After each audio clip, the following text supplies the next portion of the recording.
Somebody once told me the world is gonna roll me. I ain't the sharpest tool in the shed. She was looking kinda dumb in the finger and her thumb in the shape of an L on her forehead. Well, they don't stop coming, they don't stop coming, and they don't stop coming, and they don't stop coming, and they don't stop coming, and they don't stop coming, and they don't stop coming, and they don't stop coming, and they don't stop coming. Okay, I'll stop. But yeah,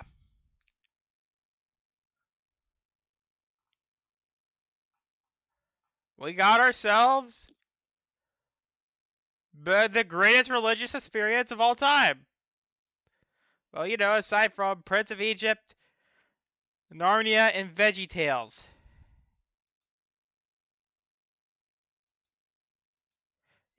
I only saw bits and pieces of Prince of Egypt, but damn, I think maybe if more religious, actual religious videos like that, people would actually like it more.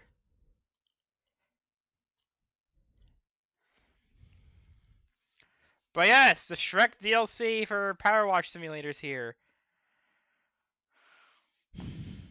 Ever since that Nintendo Direct, this was all I was hyped for.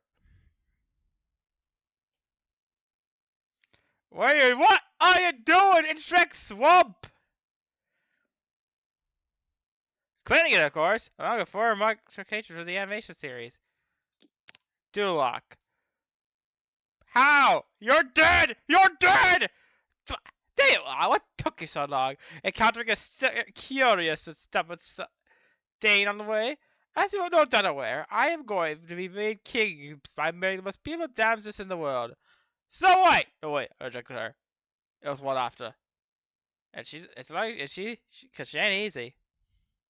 No matter what, the privilege of the rescuing the said maiden from a Duloc was won by some flatulent ogre, which left the vanquished knights of Duloc here somewhat aggravated.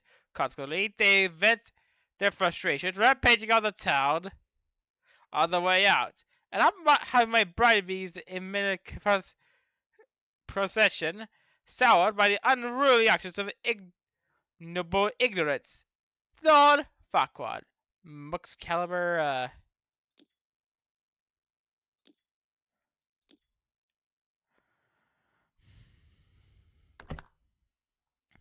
yeah.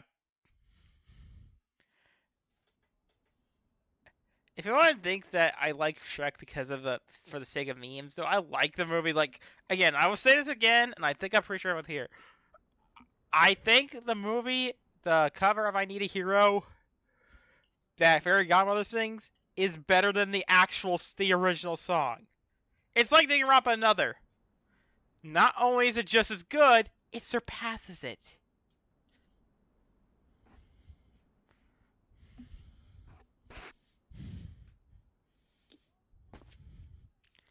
Alright, let's see what we got here.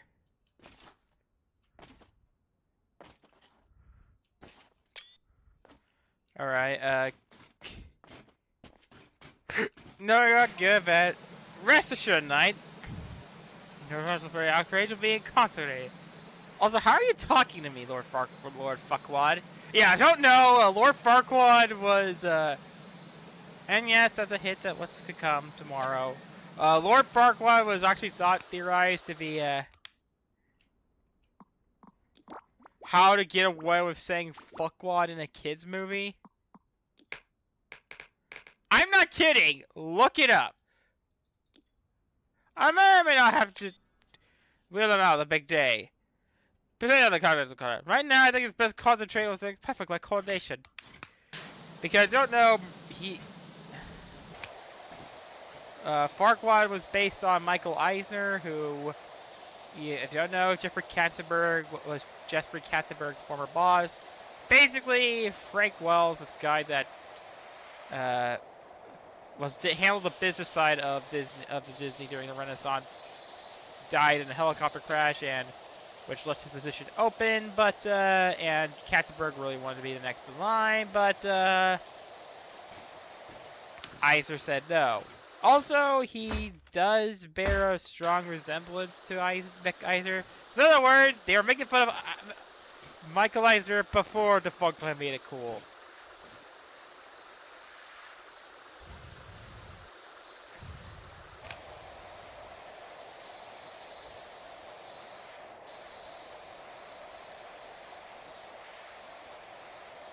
Okay, Huega told me once that the only movie she saw in the franchise was Shrek the Third. My disappointment's immeasurable. My days were like, again, I think. Oh yeah, another fun fact is that Prince Charming's actor actually auditioned for the role of Gaston in the for Beauty and the Beast, the Disney one, but he did get the role for not being arrogant enough, and so that's what he did for Shrek, so that he did that for Prince Charming. God, Prince Charming was such a hilarious character. I think another scene I found hilarious was how Shrek was trying to basically when Shrek was surrounded by a bunch of maidens, they're like, we gotta change out the clothes, and the girl's like, cause that means they're gonna see Shrek's dick. He's massively human cocked. Yes, it's not his Shrek cock.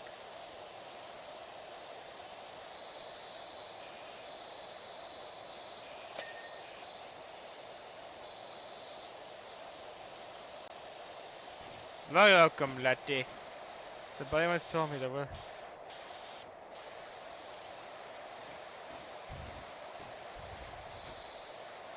Where have all? Oh wait, is this? Come on, tell me to keep off the grass and wash my face. Again, it's like one of those jokes that.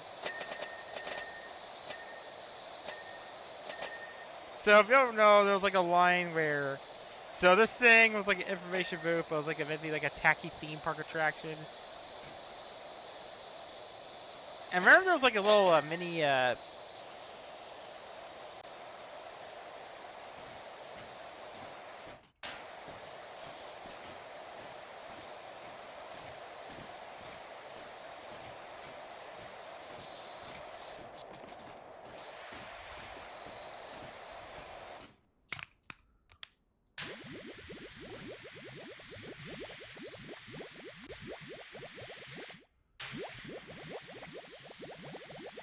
yeah, I have not seen Shrek the Third in ages. All I kind of remember was like the other princesses showed up, and that I think one of them ended up betraying them to be with Charming, and that metal song. I think I also went into that, which I thought was kind of metal as hell. Someone made a Persona 5 meme out of that scene, by the way.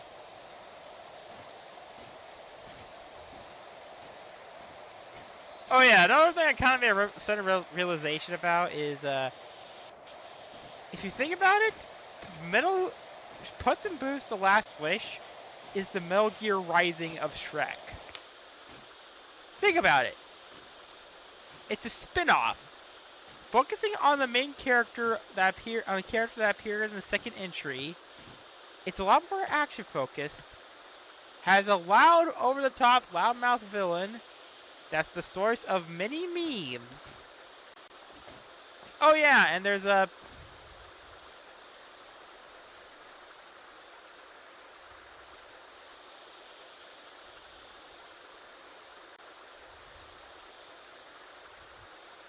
There's a Brazilian rival character. If you don't know, Jet3 Am is Brazilian, as evident by his ability to double jump.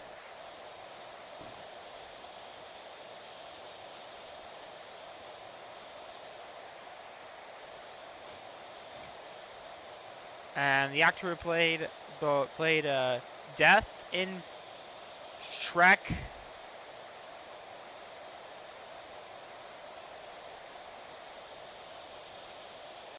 In Puss in Boots: Last Wish is played by a Brazilian actor, at least in the English dub. Hey, it counts. And I keep saying this before that I said this before briefly during Pride Month this year. That I was briefly bi. And Death might have been the reason. Again, Death was such a badass, intimidating villain. And I keep trying to remind you guys, it's just the fact that he's a Shrek character, technically a Shrek character.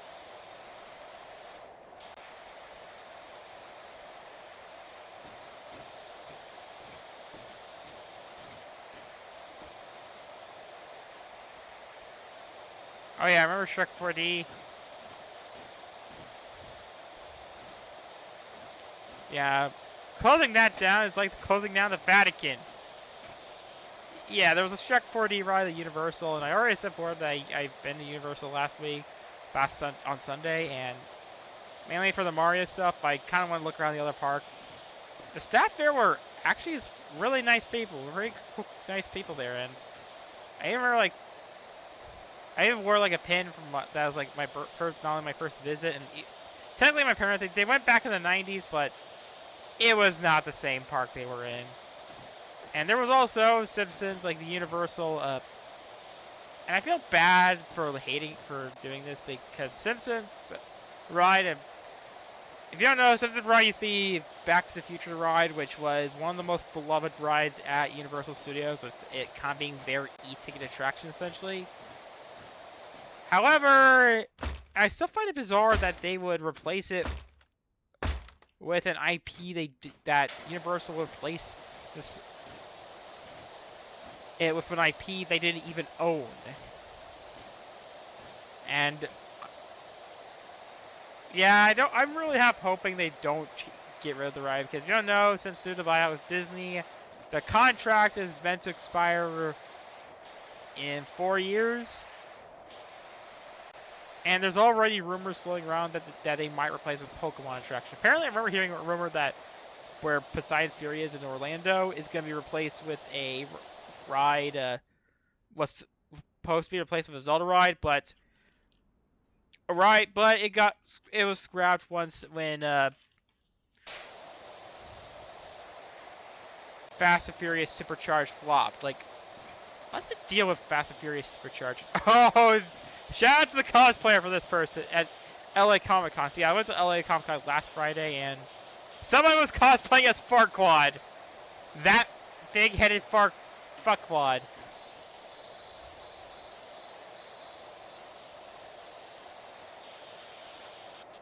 Yeah, it's kind of crazy how this overly serious dark villain is technically a Shrek villain. Like, I'm not death metaphorically or philosophically or any other plea. I am death. Straight up. Like, that...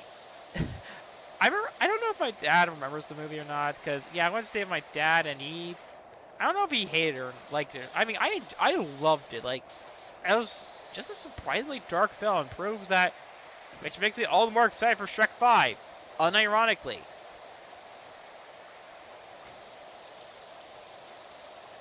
Does the bird mean something?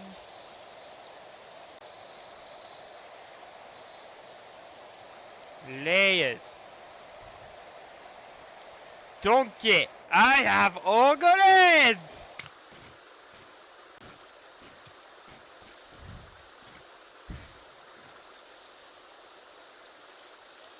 How dare you burn our Lord and Savior!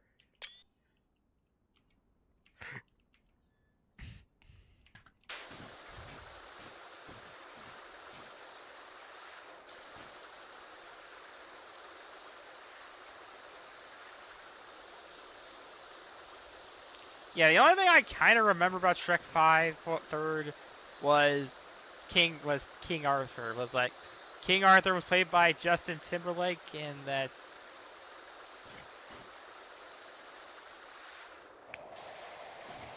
was like the whole plot was that John Cleese, the king, dies, and I do also kind of like how Julie Andrews, like every British royal ever, that isn't the queen, before, you know, she died from the Sands incident.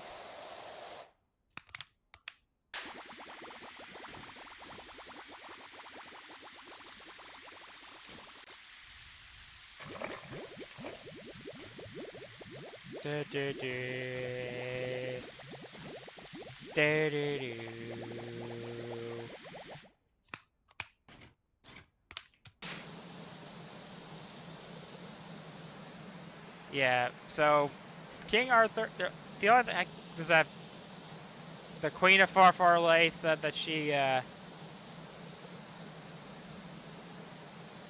like, where else did you get it from? Where have all the good men gone, and where are all the gods?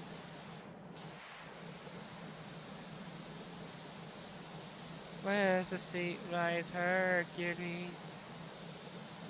And then there was Rumpelstiltskin in Forever After, which I did watch on DVD, and I liked it. Like, I remember like cooking. Basically, if you don't remember the plot of that one, was that Shrek basically wishes he was like never met Fiona, and as a result, he ends up going. Basically, he runs a Rumpelstiltskin. Basically, it's like a con artist like fairy tale where he goes back, where people goes back where he. I remember like the whole plot of the fairy tale that he, if you go back in time, to wish he were never born. Or like guess his name correctly, and Rumpelstiltskin. Here's the funny thing about Rumpelstiltskin. He technically appeared in Shrek the Third, but that Rumpelstiltskin, that movie, and the Rumpelstiltskin in Shrek the Forever After are two different characters. Like, and he, like me, he likes to dress up. I think I might have inherited his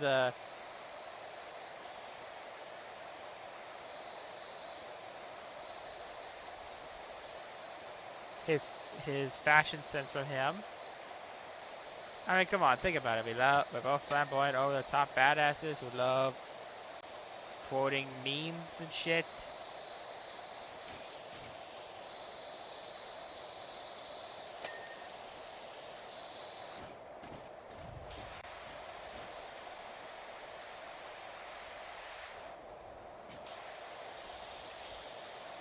Ah, ah.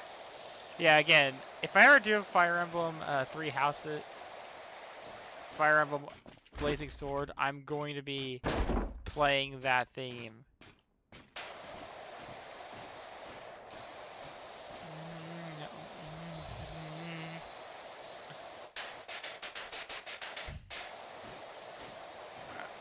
Where are all the good men gone, and where are all the gods? Oh yeah, has Jack Films played this?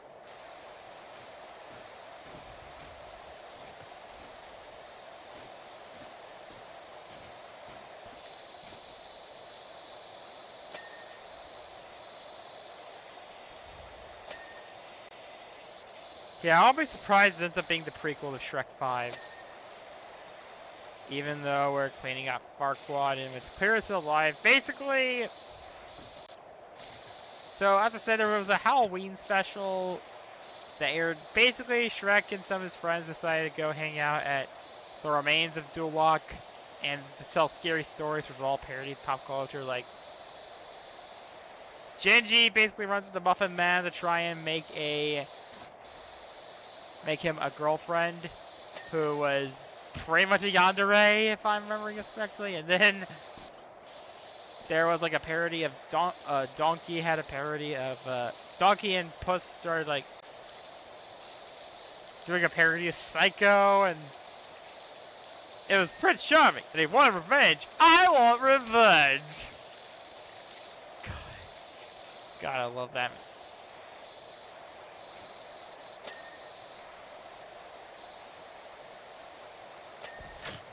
Oh, hey. Oh, yeah, this thing came out. It was like a lot more terrifying. And, oh, you can do that? That's cool. He's like... Well, it was like a lot more terrifying, and that Gingy shit's little gumdrops. And in contrast to the first movie, when Shrek was like... When Donkey's like, let's do that again. Shrek says, no. This time, Shrek's like, oh, let's do that again. Shrek says, no! And then, I remember, like, for Gingy's story, I love Gingy. He's like, and then they ate me! The end! Wait. Well, if it's a real story, why are you still here? This is based on true story, yeah? Boo-doo-doo. Doo-doo-doo.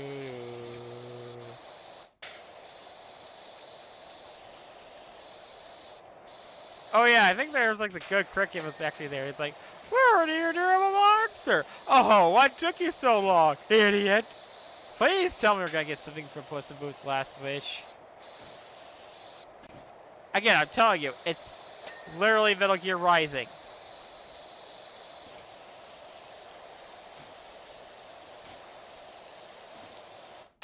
Yeah, if I'm correct, the ride that was replaced that they replaced it with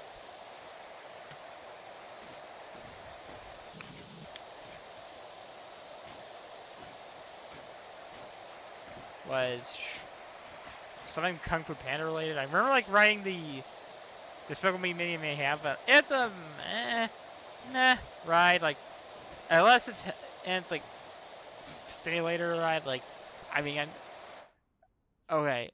I hear that the cult of Sprayla has a large round table where every night discusses the order of the day.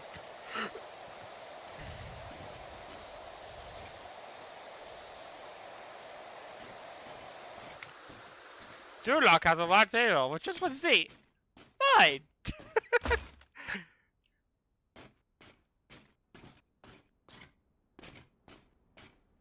And then he gets an erection and looks like Markiplier for some reason. E. Top 10 emotional anime scenes. Okay, I remember like. Okay, is anyone aware of Shrek Retold? So, okay, so Shrek. Basically, some guys got together to recreate Shrek, and one of them was Christian. Like, the only legit interesting thing he ever's done. Like, probably the most famous thing Shrek ever did.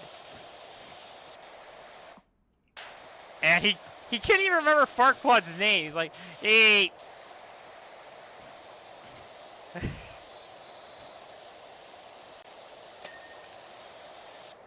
Yeah, apparently one of even briefly considered like reaching out to the guys to do a Gary's mod scene to recreate that whole scene in Gmod. And remember like the funniest scene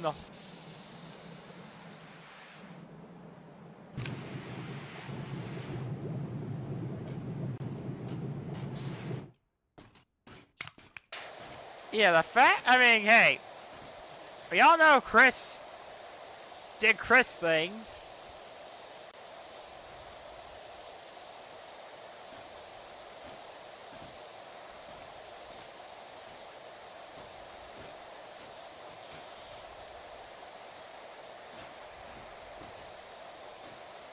Where have all the good men gone, and where are all the gods?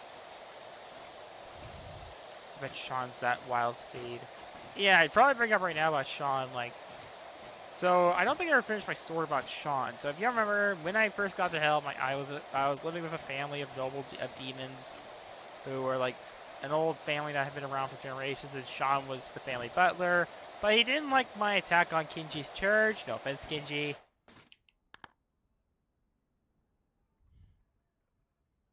It's fine, Lord J-Man, said Topham.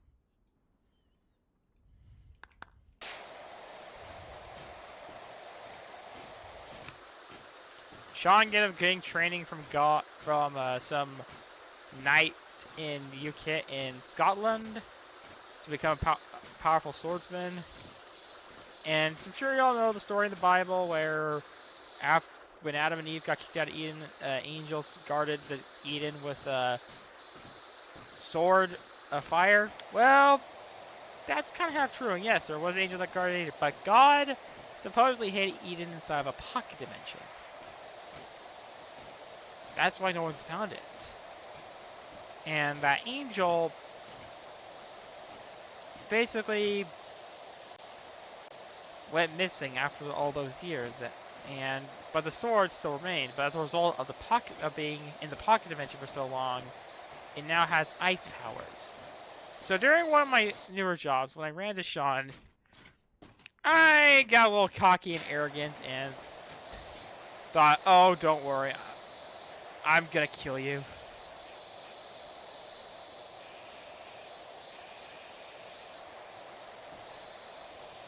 But no, he was a genuinely good fighter. Like,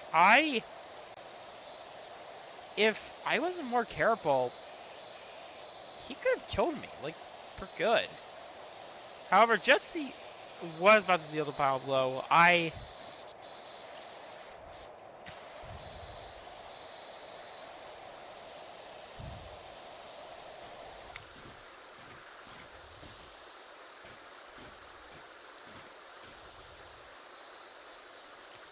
killed my target because I was not sent to kill him. I was sent to kill another angel, and well, that angel was killed.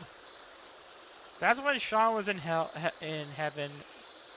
Sean was sent to another job, but it wasn't a target I was gonna kill. Yes, despite being a hitman myself and the reason I even stream, I'm obviously not the only hitman. In fact, I even work with some of the others. Yeah, so sometimes if a job is too big for one hitman, you can request 2 hitmen. Or hit women. And before I say assassin, there's a difference. A hitman gets paid to kill people.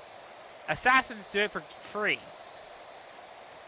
And nobody in hell is willing to do it for free. Although, as you know, one of my clients died of cancer. And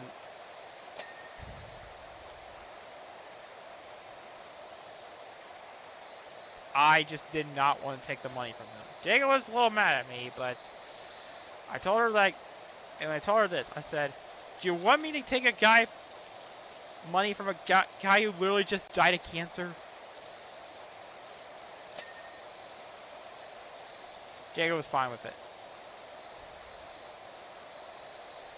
Especially since one of the kids she looked for she actually looked after in hell did die. His cause of death was from cancer. It wasn't the same kid, my client, though. But,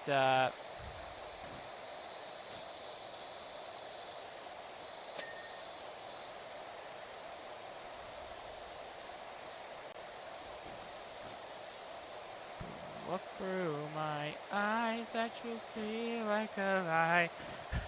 Now I want Dead Rising DLC. Like, imagine like cleaning up all of like Willamette Mall. If I see the cry.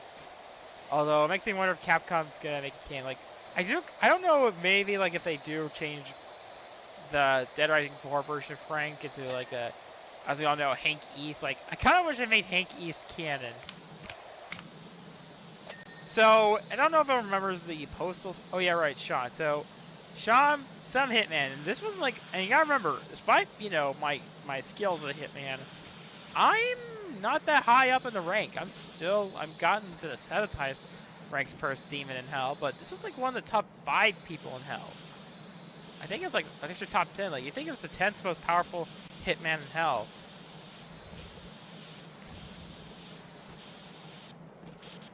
And basically, he gunned down all the exorcists I was sent to kill the target. And Sean sliced through every one of this guy's bullet.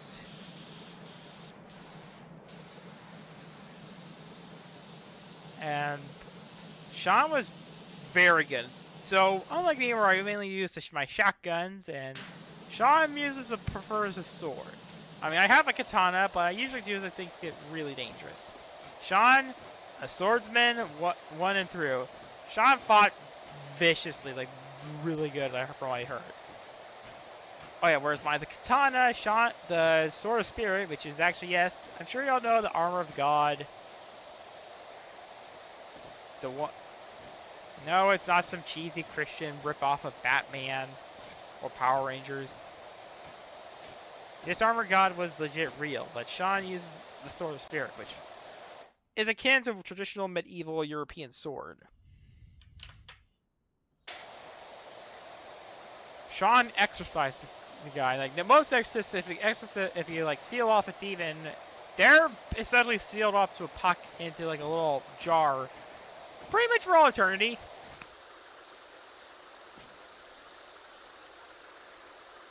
Yeah, Sean killed this guy really good, like, to the point that everyone else in hell was terrified of the guy. And since I was the only person, and I think that's how my rank increased, because the other lower ranked assassins that were like trying to go up for the first top are like arrogantly trying to kill Sean, because Sean is on the list of like more dangerous people. Like, I'm sure y'all know my story.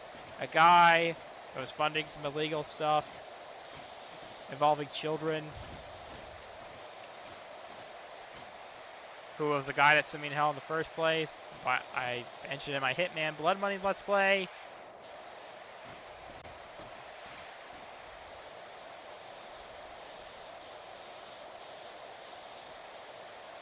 Sean is reserved for that list, and some first-timers try to kill Sean, but they end up getting killed as a result, and are never, like, allowed to take part in the Hitman's Guild of Hell. Well, my white knight.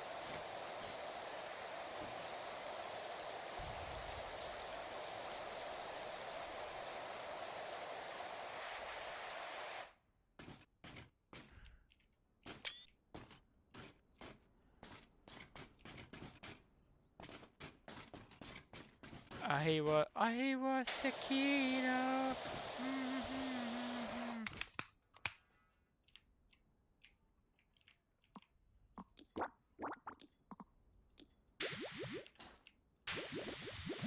Yeah, another thing I found,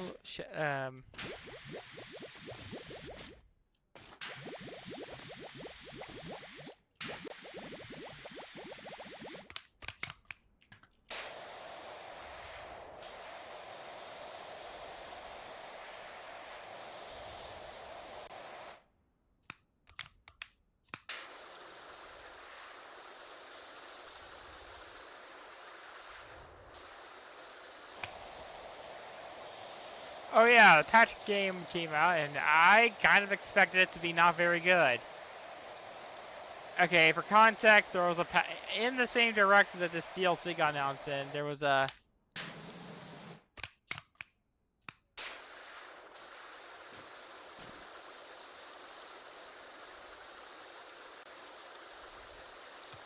There was a game called Patrick Star Game. I expected it to be not good, but damn it, I might get it sometime because it's Goat Simulator Patrick Edition. One of the funny... Why did we not get that episode idea game idea beforehand? I'm sure mysterious Mr. Ender's gonna absolutely despise the game. Yeah, if you don't know who Mr. Ender is, he's a very hit or miss reviewer of cartoons, and he's most infamous for taking SpongeBob a little too seriously, and even like called out a writer of an episode he absolutely despised. He has admitted, yeah, that was something he really highly regrets, and he's not something he was more infamous for was his review of Turning Red, where he criticizes Turning Red for not talking about 9/11. Okay, I've never seen that movie. All I know is that it's about a girl, a Chinese girl. Apparently, she said Earthbound was an inspiration for it, which, hey, it's Earthbound, so that means this woman must be hella based. It was also like the first... Oh, are these like meant to be chess pieces? Oh, it was also like the first Pixar movie to not have John Ratzenberger, aka that guy who appears in every Pixar movie ever. Only thing I know is that it takes place in the 2000s, which is also hella based. And then this Asian woman, but yeah, the guy even admits, yeah, he kind of aware of that. Yeah, all I know is that he's a very hit or miss critic. He has a very loyal fan base, but he does have a lot of detractors. I mean, the only thing I kind of know, he did praise like a Family Guy episode, some Family Guy episodes. Like, there is like one Family Guy episode I found was hilarious because of how much it parodied Michael Bay. Okay, I was like, Peter gets fired.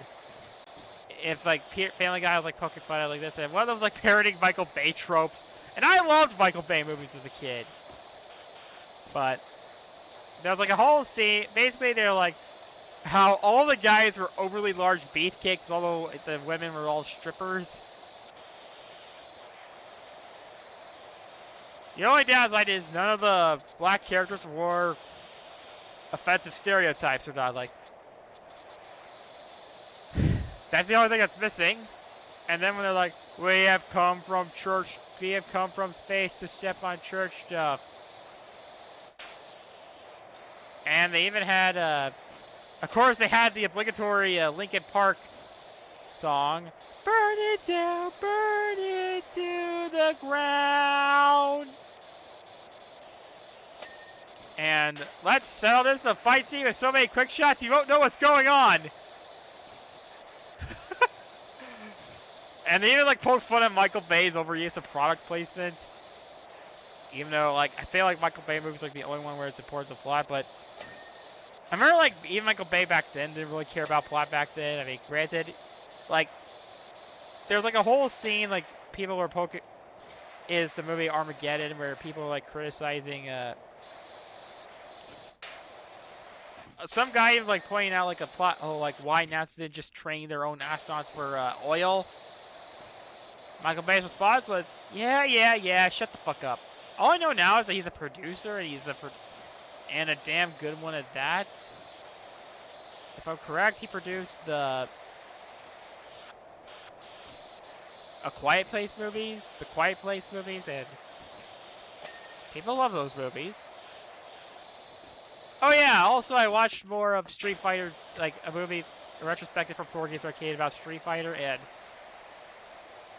oh my god, I think the more I know that movie is not very good, and I know, I quote Raul Julia, the late Raul Julius, of course! And the day bicycle race to your village was the most important day of your life. But for me, it was Tuesday. I always just thought that was like meant to be like a cheesy one-liner, but I mean, it is a legit threat. It was like, that was supposed to, but for me, it was nothing special. Like, I do know that Batman Forever had a more comedic take on that. It was like, who are you? You killed my father. Do you have any idea how that narrows it down? You remember that meme? No? Okay, me neither. Even though Lilo just talked about it. Okay, like, apparently Van Damme back then had a massive cocaine problem. And, no joke, he ended up getting, like, the handler, the guy that was supposed to keep him not off cocaine. He got that guy hooked on cocaine. Like, I'm like, what? I'm baffled the movie got made at all. And then there's, of course, the arcade game. Like, apparently they wanted to get T-Hawk. I do know T-Hawk was supposed to show up, but the actor who played him was unable to show up.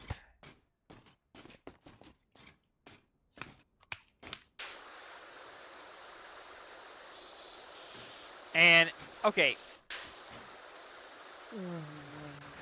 What's T-Hawk's role in the Street Fighter movie? Like, does anyone else know?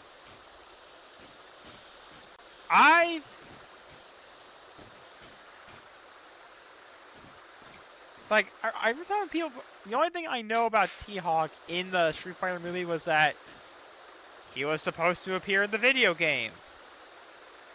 The only other thing I know was that they almost got Shenlong. So, for context, who knows who Shenlong is? You're quite one, aren't you? I fuck myself.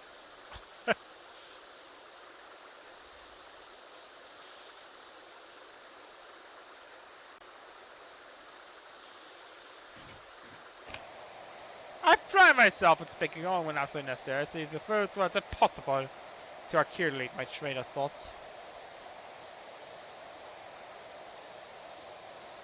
So time for this. Oh yeah, right. Shrek 2. Oh yeah, right. The Street Fighter movie. So, Shenlong. For those who don't know, so Street Fighter wasn't really translated properly. So when no more, no less, just a really let's get my identity across. So when Street Fighter was translated weirdly, so. At first, of course, the dialogue was originally in Japanese. Then it got translated to Chinese, and then to English. Obviously, that's not the English language. Is a lot more complicated. So when Ryu would win a match, he would say, "You must defeat Shenlong to stand a chance." Now, back then, people were like, "Who's this Shenlong guy?" People thought that Shenlong was like a ultra secret character that happened to be unlocked. No, it was just a mistranslation. So, what he's supposed to say, "You must defeat my Dragon Punch to stand a chance." What you don't know is Ryu's Shoryuken! So there are like so many rumors about the guy, especially in an EGM article where it's revealed that Electronic Gaming Monthly may rest in oh yeah, right, it's Game Informer. I mean, is EGM still around anymore? But EGM was supposed to made up a story where you had to not get hit once as Ryu, and then Shenlong would show up. However, the character ended up being canon as Goken.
Yeah, I'm probably not gonna do all of them.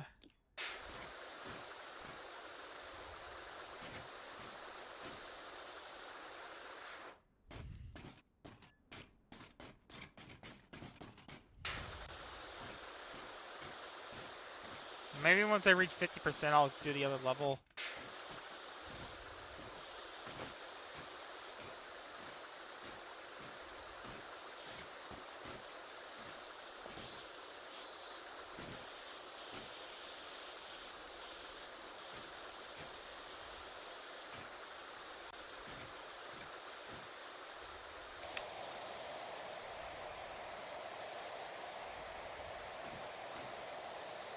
Oh yeah, running was with my model, why my hair is black and I'm wearing a pumpkin suit.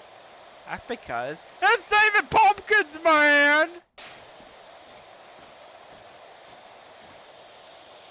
Yeah, but I think there's like another reason why. So, the Street Fighter movie, one of the best parts of is, of course, I mean, we all know Raul Julia's Guile. He was like a stage actor of sorts. I don't know a lot of stuff he was in, but Street Fighter is like, ironically, the most well-known he's in, because, put bluntly, he's the only good part of the movie.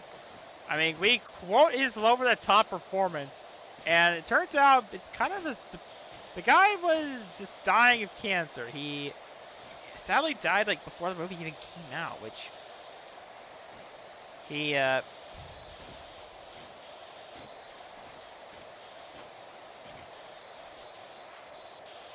and they did it because his kids were big fans of Street Fighter. And as we all know, his the only reason people even kind of quote the movie. Yeah, I kind of noticed how how it and the Mario movie were kind of similar. I mean, they're both darker, very different with source material. Starred a lot of very big named actors back in the day. The leads are dead. I mean, Raul Julia died there, and Bob Hoskins died back in 2014. As we all know, oh yeah, I mean, the actors who play the villains are dead, actually. It's a better comparison. I mean, Raul Julia died, so did Dennis Hopper. And that weird running gag about the pizza. Yeah, That's like another thing about the Mario movie. Like, what's worse, Mario movie, Mario '93, or Mario or Street Fighter? The only thing I kind of know about the Mario movie was that it was but the only thing I kind of know was like how Balrog went from M. Bison's guard to M. Bison to Chun-Li's cameraman, because they changed Chun-Li to a reporter, by the way, and her actress also voiced Mulan, went on to play Mulan. And I keep the hostages out. And I remember like how they even how even like the director was like trying to suggest someone else other than Van Damme, was like, you know Van Damme has an accent, right? And Capcom was like, what accent? Yeah, Capcom Japan, and yeah, because the guy who directed that movie, who directed Street Fighter, actually, or like wrote it, was the guy who wrote friggin' Die Hard. And the movie's called G.I. Joe, and fun fact about G.I. Joe, so Hasbro made it to the toys based on Street Fighter, and they're even like called just G.I. Joe. They're marketed as G.I. Joes. They just redid some models there, and Ken's last name Masters was because of Hasbro. So obviously there's another toy that goes by Ken. Hasbro couldn't just call the character Ken, so they added the name Ken and Masters. But Capcom, they actually kind of likes the name Ken Masters, so they made it canon.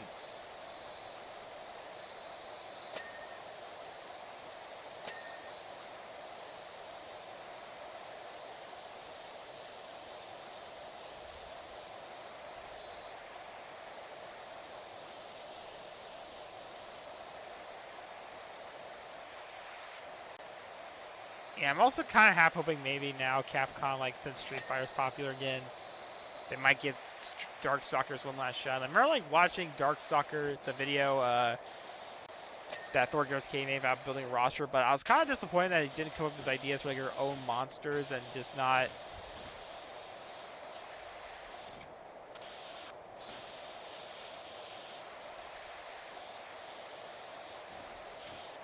And just like made a mishmash of the Capcom characters. Although I did learn today that Street Fighter and Strider take place in the same universe. What?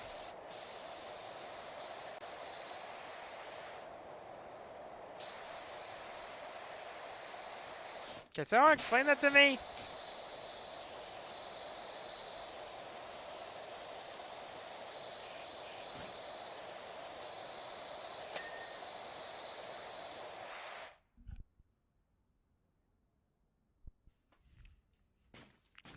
Alright, let me explain some more.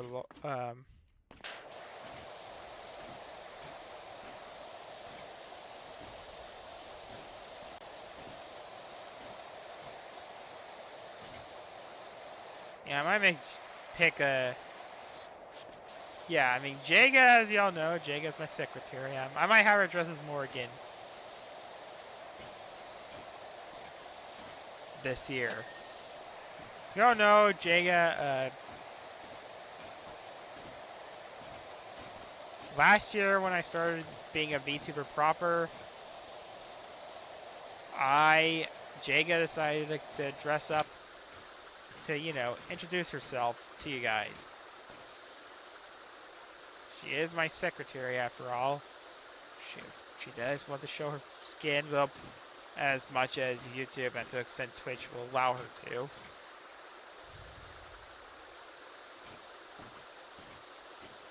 So I'm just better. So I will go get her. They know it's a band.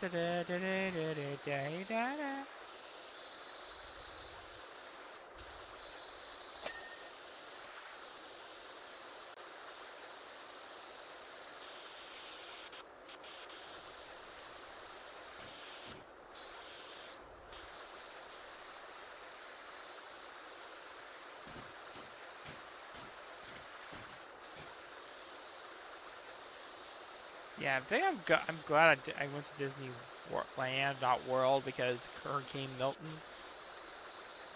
What kind of name is Milton? Oh yeah, right, Milton Bradley.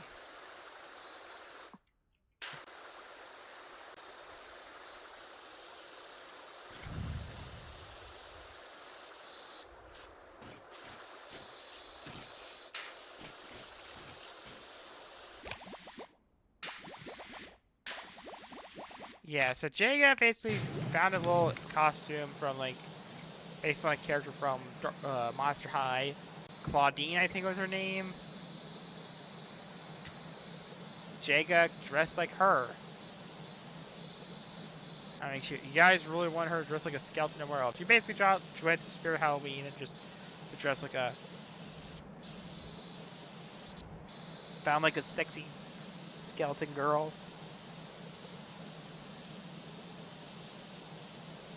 So yeah, I decided to come up with my own ideas. So right now, I'm gonna start coming up with my own ideas for characters for Darkstalkers 4 if we ever get one, which we never will. Basically, Darkstalker, Morgan is the Captain Falcon of Capcom. I mean, Street Fighter fans, Darkstalkers fans, and F-Zero fans, we get along pretty well because hey, our publishers forgot about us because it's their IP to do nothing. All right, let's go with so we already have like a traditional Mexican but I think with Phobos or Huitzel, but Huitzel is a more Aztec. I don't know if the Aztecs are all Mexican, but are all from Mexico. I might look that up later, and I'm sorry if that comes off as sensitive. I'm just not. You guys know I didn't do well. I'm not the brightest guy out there.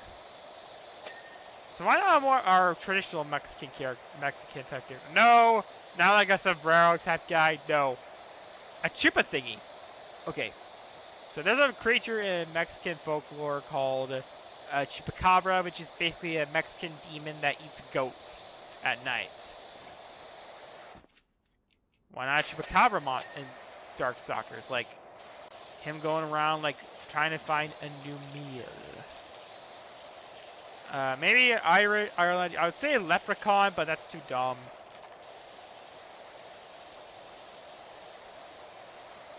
But that's a stupid idea for a.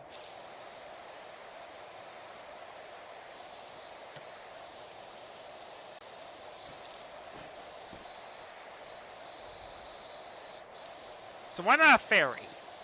I know that's not as great, but there are some fairies that are monsters and actual legit monsters. Yeah, I'm gonna try and represent one character per country. Another character heavily an Italian, like an angel. Don't worry, this will be different from the other angels. That works for the Vatican to try and kill the Darkstalkers in the name of God.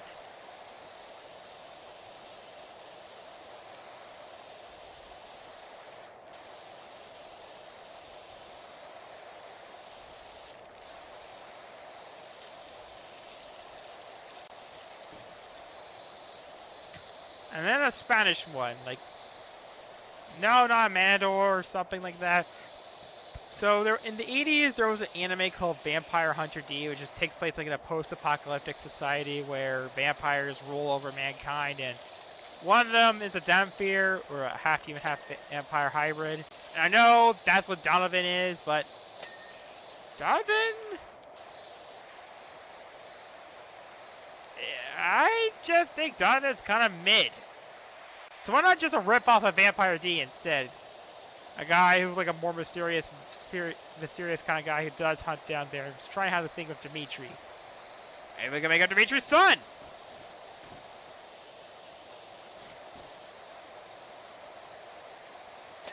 Okay, what's another monster?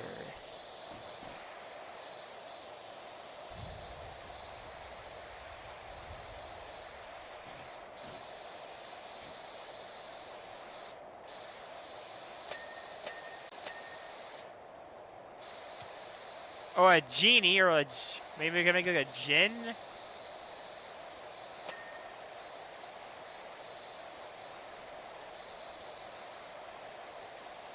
Oh, why not a Cyclops? I mean, Grace, I don't think has been represented yet.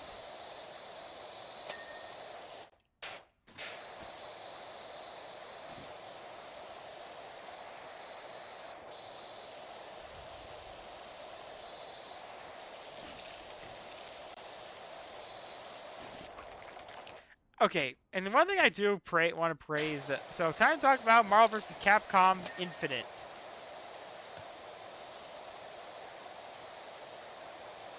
I remember, like, my former coworker actually said he did play the game with his kid, and his kid, like, really, really liked Jeddah. Okay, say what you want about Marvel vs. Capcom 3 Infinite, but I think the only good saving grace of that game was bringing back Jeddah.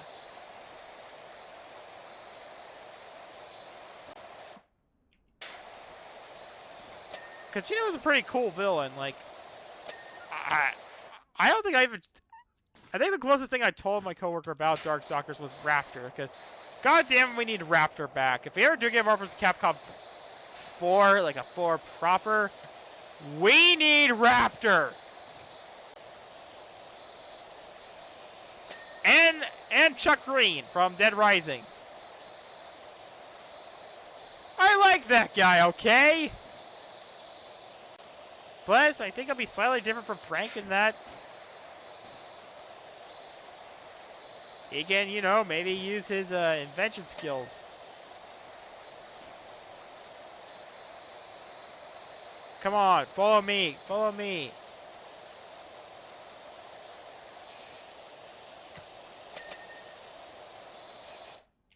Alright, I think that's enough.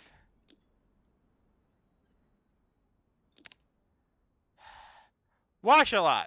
We well met. I know everything happened how at Farquaad at the wedding wasn't ideal, but at least there's something big, much bigger. Anyway, Shrekond and I have the most amazing honeymoon. Mud baths by the fairy light, picnics by the sea, banishments by angry villagers, pure bliss. But time flies, we're having so much fun. And now we're out to check out, so the love goggles have come off to see what we made. Shrek's not bothered. Says anyone renting out their place for a pair of loved-up ogres asking another trouble. Well, I disagree. Also, question. I mean, I don't really know anything what Karen Diaz has been in.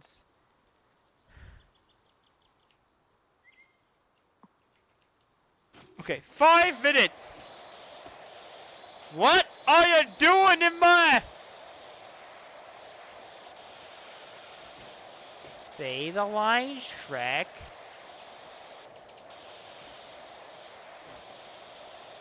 Alright, you got... Without the stop all the way.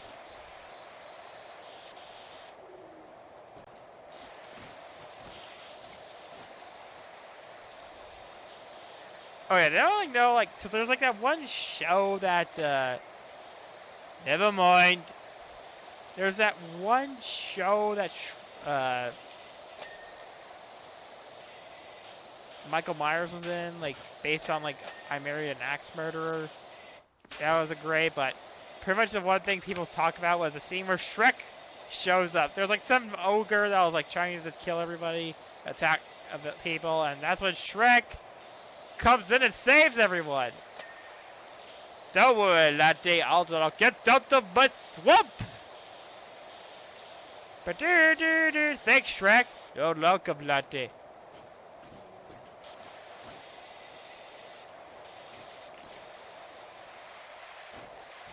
Oh yeah, of course. Oh yeah, right. I can't remember that Joan Rivers was in it. If y'all know, Joan Rivers was some kind of reporter in the 80s and 90s that best known among me for playing Dot Matrix in Spaceballs. That's probably one of the most Earthbound-like lines out there. What's your name? Barf! I hear you don't. This is a Mercedes! Come on, that's like... Again, Spaceballs is an Earthbound movie. I kind of call Earthbound something that would fit Earthbound, like Earthbound humor. It's not like random access humor where it's like Chris thinking I had a little random humor funny, which it still is. Earthbound's not that kind of humor, just weird, witty, silly dialogue, which is kind of what Mel Brooks' movie is.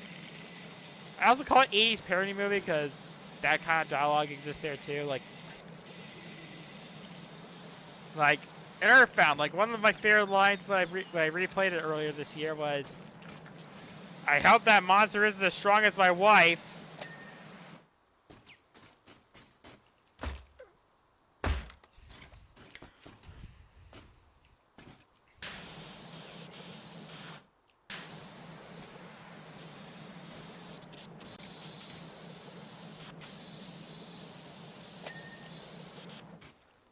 Oh yeah, right, Natalie Portman. Oh yeah, right, something funny from, okay, I don't know why I brought this up, but there was like a scene in... Okay, so I had some of the original 6 Star Wars movies, aka the good ones. Okay. I don't mean to sound like a hot take, but... Okay. Force Awakens was great. Last Jedi was terrible. Rise of Skywalker was... meh. I do agree with everybody that my big problem was that the movie was rushed. They really should have had more time with Rise of Skywalker. Yes, COVID would have affected it, but hey, at least it would have been felt rushed. Oh yeah, something I watched with Star Tours was and the plus side of dating a girl who knows her Star Wars is that Wega. So there's like that Star Tours. There was like a part where we were on. It was like a planet that was like from Ahsoka. There was like these giant whale things. I'm like, what is that?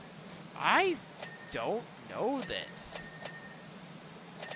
So I even asked, I asked Wega, and it's not from the Ahsoka the series, and I even told my parent, I pointed out what Ahsoka was, Wega, because Ahsoka is Wega's favorite Star Wars character.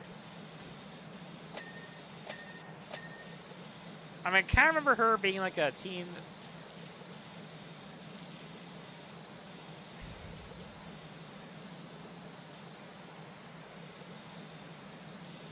But hey, one thing I kind of learned about from Wega was that my boys, the Delta Squad, are canon again. I don't know what bothering in the place. The place looks fine to me. Oh, poor Shrek is a straight man.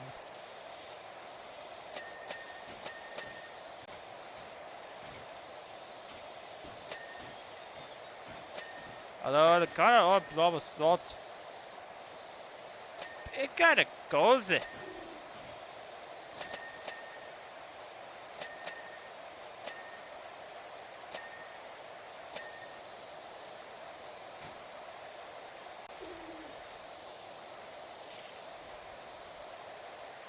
And then I saw her face. I'm a believer.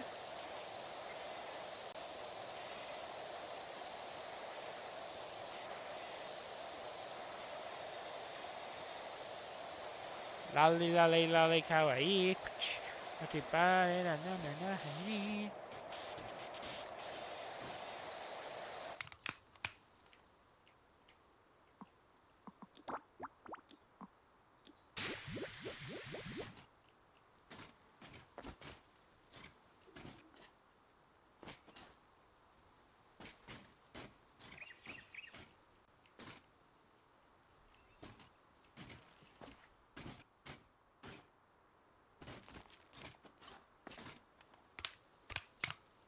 I'm a nightmare just. Oh my God.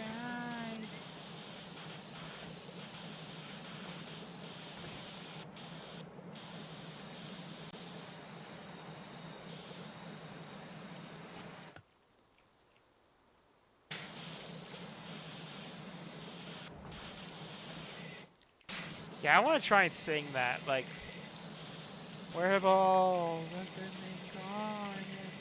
Where are all the gods? Where's the streetwise Hercules? Enter my need. Hey, Kenji! I'm not a musician, Lord Javan, said Topham.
Yeah, so I might have been inspired by Hololive.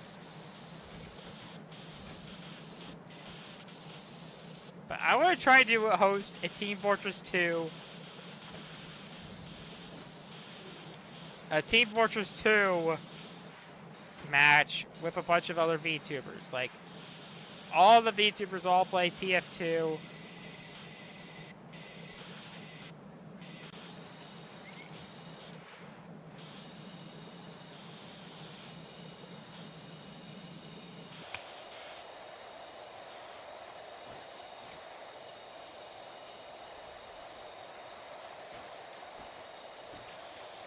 Yeah, I'm trying to like gather a bunch of VTubers.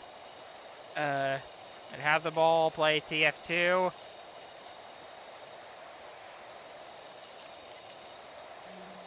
Although I do know two people, one or two VTubers I do know, I suppose it's like the deck I can turn like this. So the, Kid Joe.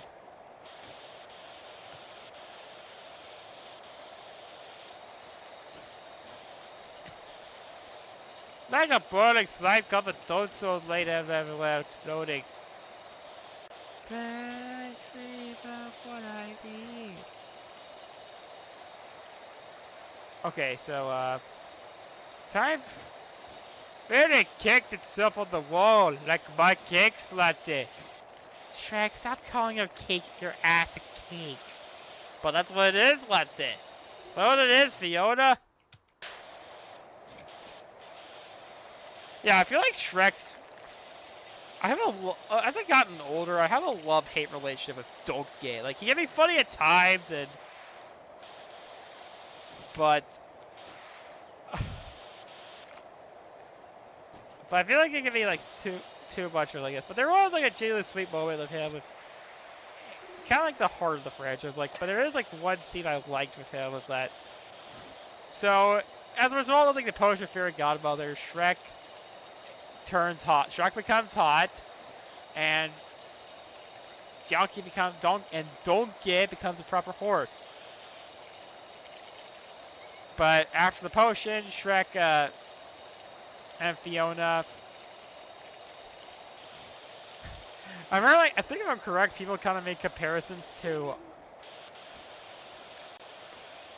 Get Out, how it's like the premise of like people are trying like to only without the racism allegory.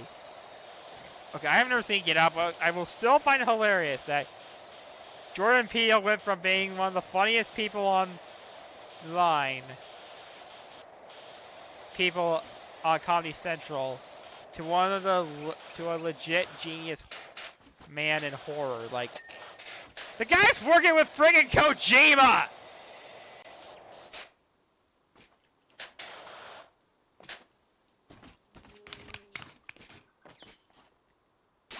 He's working with Hideo Kojima!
Okay, I should probably address another elephant room, Voodoo the Wolf. So, if you don't remember, Voodoo the Wolf was the first person I ever had a collab with. They were like a furry that I ran into on VR chat.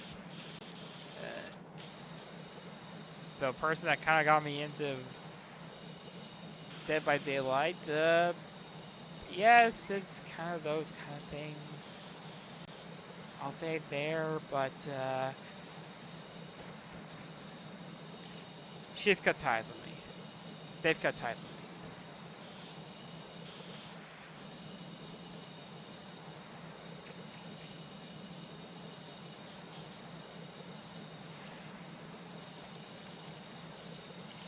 I know I probably shouldn't like get too deep into it. Please, please don't harass them. I was kicked from their. I was probably banned from their server for probably being annoying.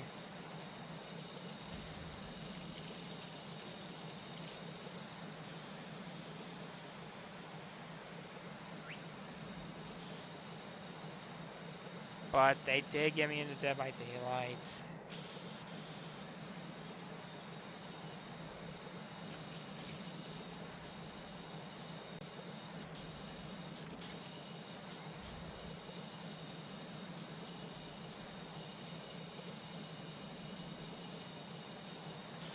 And it kind of reminded me of somebody I used to know back then. Like, during one of the dark periods of my life, I started hanging out on Virtual, which is like a VR site. Uh,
And if anyone's curious, no, I'm not taking down the collab.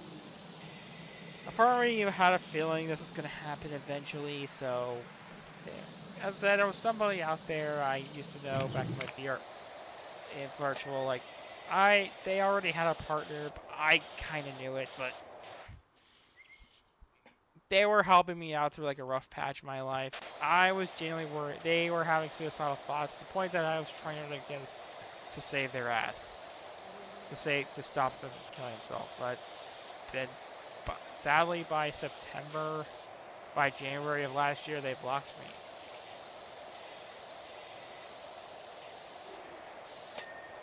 Yeah, months before I started Let's Playing properly, and I haven't recorded in ages.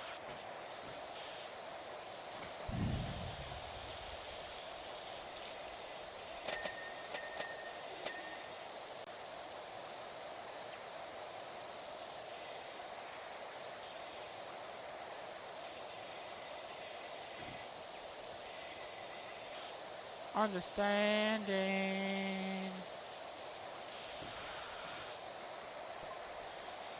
It's all the storage down the side of the house.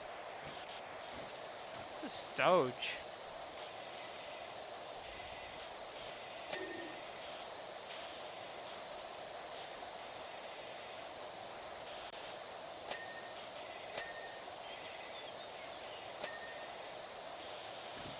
Oh yeah, something I always found hilarious about Shrek. Of course, like when they were making fun of Disney, they poked fun at. Basically, Shrek started kissing like a mermaid. Well, my that's like blood bath, the quality of very soft lighting. Good folks, there is a lot of little bubbly sparklers.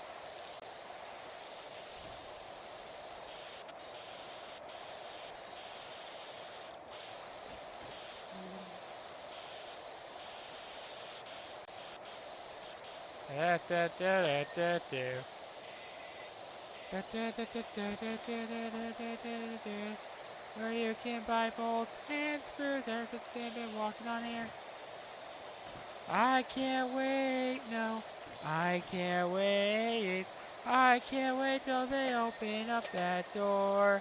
I'm going to the hardware store. Would you look at all that stuff? Every 27 customer gets a ballpoint hammer free. I can't wait. No. I can't wait.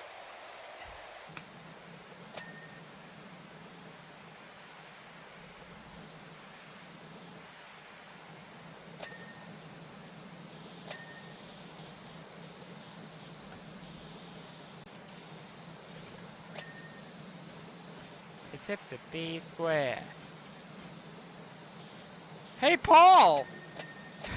Oh yeah, I think I might have told you guys this story once. Like, me and my coworker, one of my coworkers actually had a funny idea for other killers for Dead by Daylight. Like, one of the ideas was, of course, Patrick Bateman from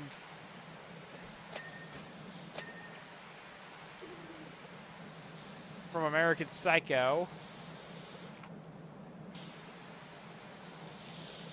And, of course, Hip to Be Square would be like the chase theme. It's hip to be square. And then he goes out and kills a baby. Of course, his memento mori would be the way he kills Paul. Like, hey, Paul! Even if the victim is named Paul. And of course, some form of monologuing. I've never seen that movie, yet I still think the idea of Paul... Of course, I even brought up the Teletubby Mafia.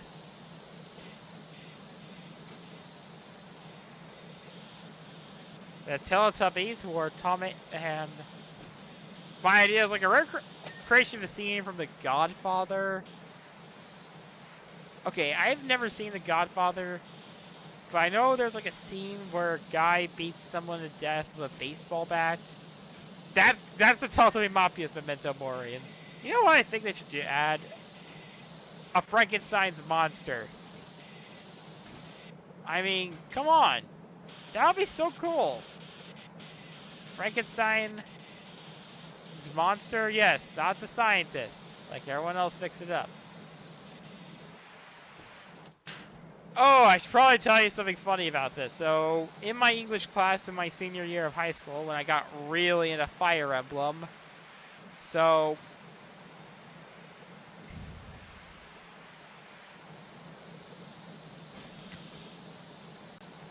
Mirai, oh.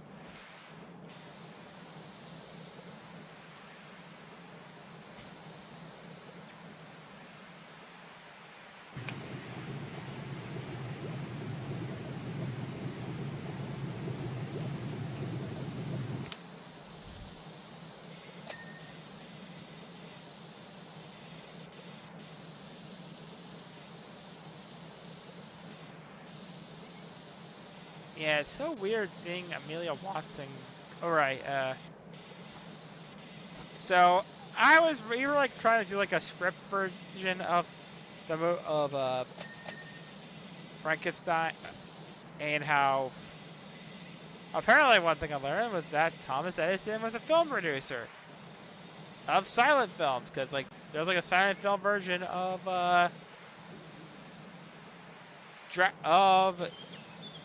the movie of Frankenstein. I'm like, wait, the guy who created the light bulb, and it's like around the time I was starting to get back into Darkstalkers. God, I love that franchise. And of course, Morgan.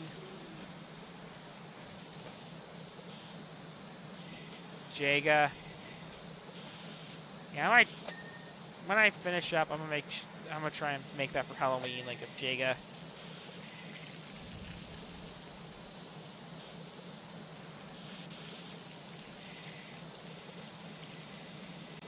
I mean, granted, she and Morgan are succubi, but Morgan just kisses people, like, and that's how she kills them. But Jaga's, so as far as guys might kind of have weird about Jaga, her thing for kids, like, it's kind of sad. So The reason why she keeps helping out, giving money to kids like in hell, because she always wanted to have kids of her own. But here's the thing about succubi: they can't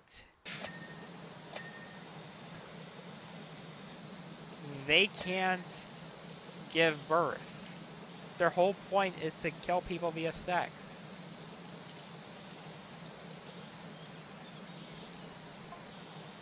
The roof might be a little scorched too.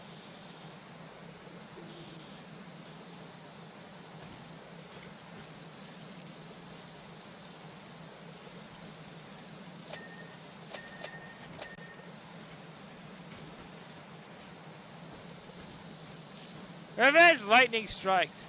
I'm not going into it, but someone down as a bitch latte.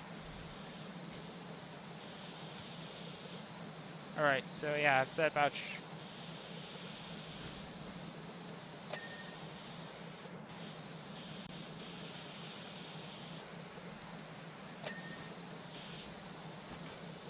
Jaga. So Jaga, every time she tries to fight with somebody, they end up dying.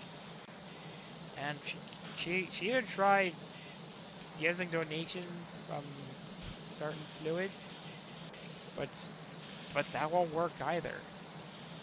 So that's why she wants to help. That's why she often tries to be a more motherly figure.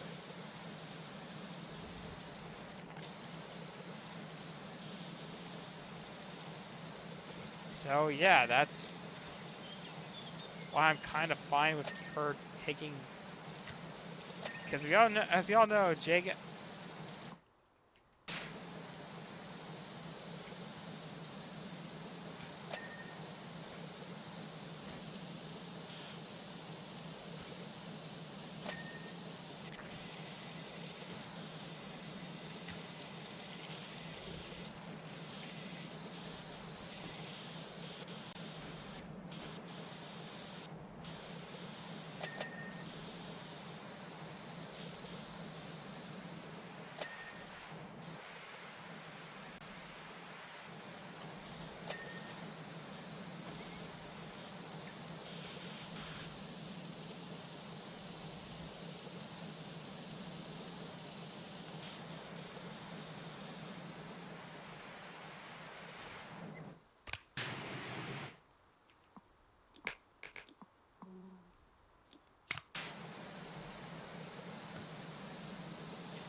Believe!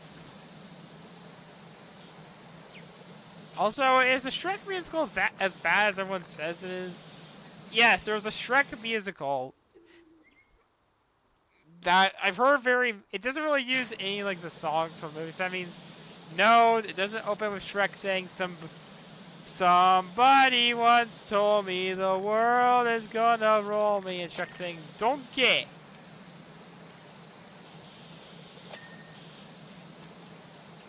Shrek is still the straight man of the show, and the costumes are very, very intricate.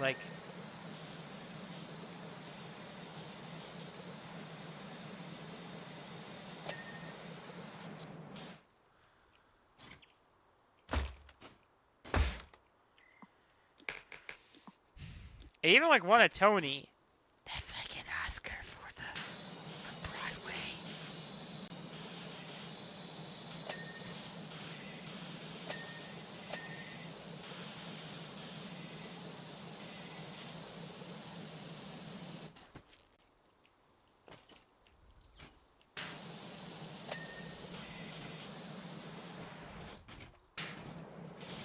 I wish I was at home. Oh, I am.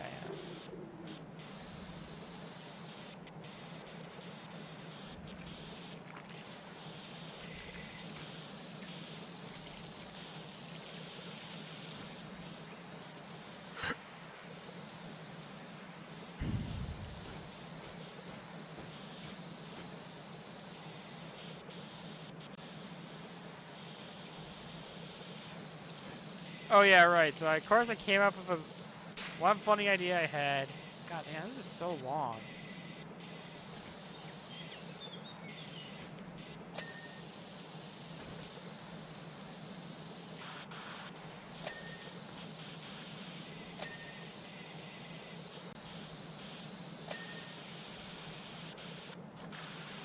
Baseball. By the way, do you like baseball?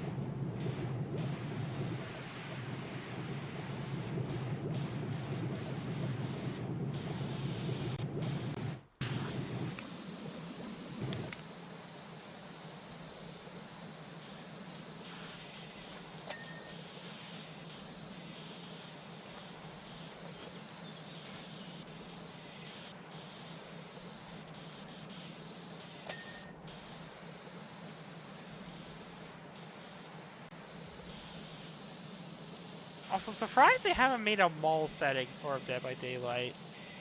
Like, I mean, it's kind of it's so obvious. I mean,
I quickly became.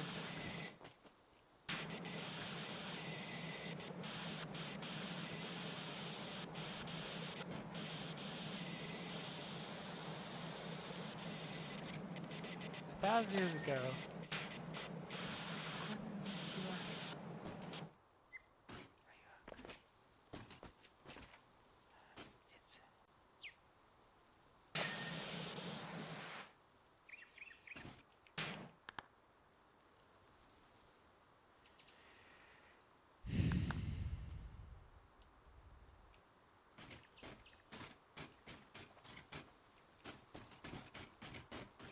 Oh yeah, I remember like the Money Machine. Does anyone remember that song? Hey little piss baby, huh? You think it's so fucking cool? Yeah? Think I could light up big gamers above with such a small truck? Oh, look at those arms! They look like a little cigarette!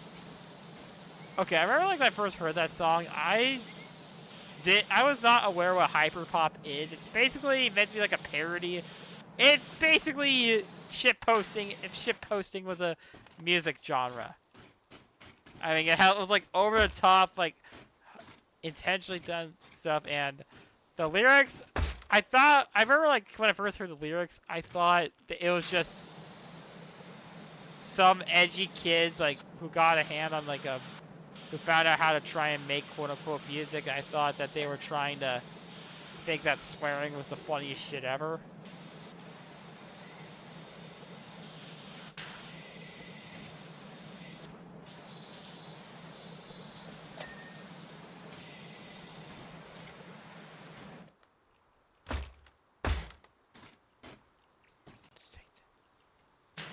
The devil.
the fuck did you just fucking say about me? You little bitch. I'll let you know that I graduated top of my class at the Navy SEALs. And I've been secret raids on that. I don't know if I'm allowed to say it. I'll let you know I'm in guerrilla warfare. A part of me is tempted to try and recreate that. So, anyone remember the movie American Sniper? Okay, it was like basically a biopic about like a guy in the U.S. military who was legitimately like a really deadly sniper. The guy died like after getting shot by some guy he was like trying to help out, like, and the guy was kind of dead with being an a-hole sorts, but and some veterans like I remember like some veterans like did like a parody of So does anyone remember the movie?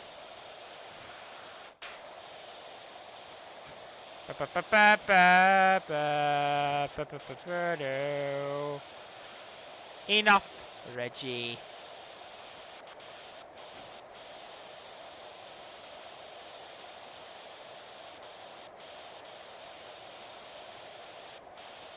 I don't watch a lot of TV.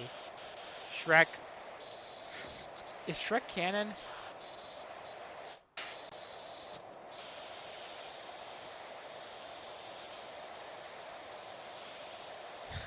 Okay, anyone remember the Emoji Movie? Jack's films like the Emoji Movie. So, okay. So those don't know what the Emoji Movie was. So in 2017, there was a movie called The Emoji Movie, which, as you can tell, was a movie based on emojis. It had T.J. Miller and Patrick Stewart as the poop emoji.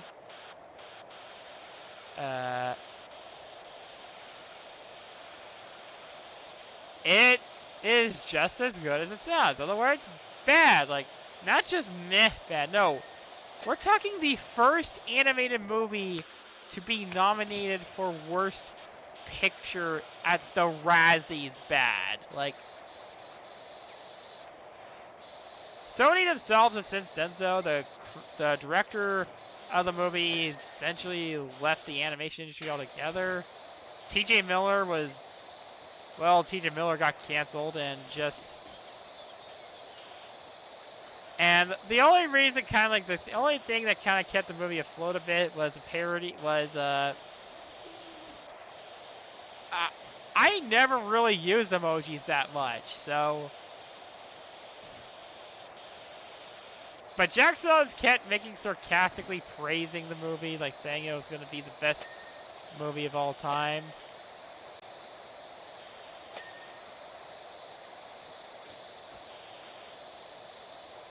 And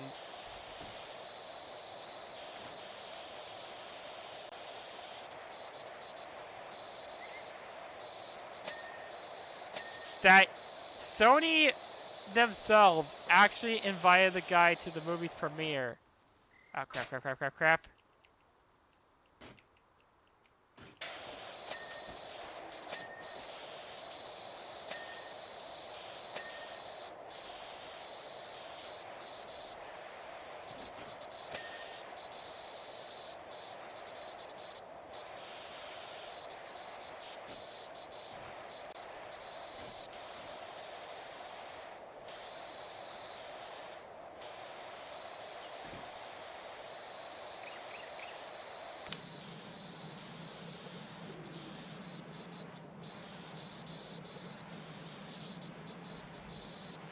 Oh yeah, I also kind of remember correctly that the Emoji Movie played. So when Queen Elizabeth died, pretty much every TV station in the UK was airing her funeral, except for some random kids movie channel of sorts. One of the movies was the Emoji Movie.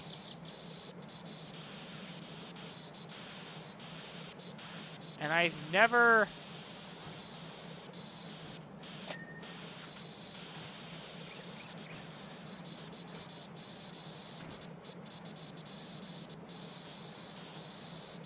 Oh yeah, Velma finally got canceled. Not like on the internet. Just the show is never coming back, and it ends with the show ends with Velma literally going to hell. I do hope the animators get some form of work, because as bad as Velma was,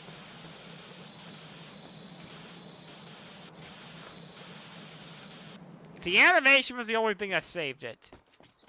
And kind of and I even made this comparison to Life is Strange. I mean, Velma is obviously Chloe. She's a massive bitch. And is extremely unlikable. Trying to solve a mystery, but is extremely unlikable as a character.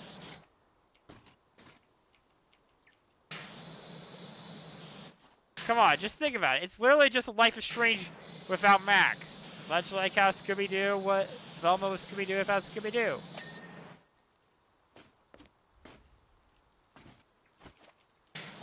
Again, think about it.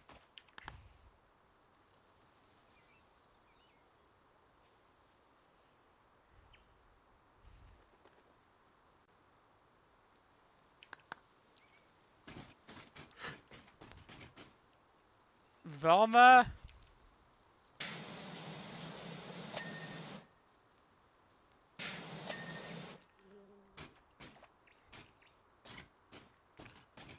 I mean, Norville, I mean, Shaggy was always called Norville.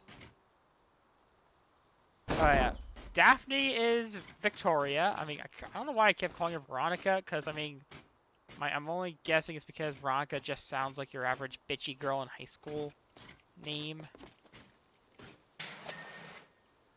Veronica, I mean, they're the token bitchy girl, mean girl ripoff that's ends up getting involved in the mystery in some form.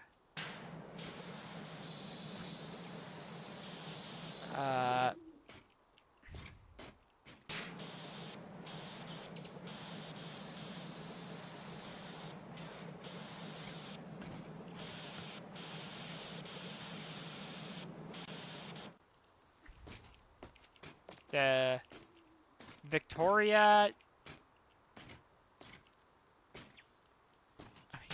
Fred is obviously Nathan Prescott, like the token rich kid that we're supposed to hate, but ends up, albeit unintentionally, coming off as sympathetic. I mean, Fred's mom gets killed.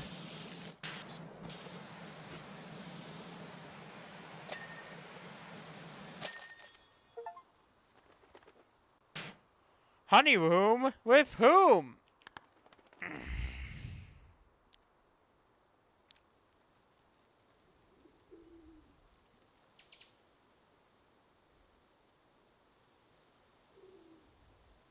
Okay, I give it to you. I know, we're a bit different now, not a bad way, I suppose it's still no time to chat. We gotta pack our things saying.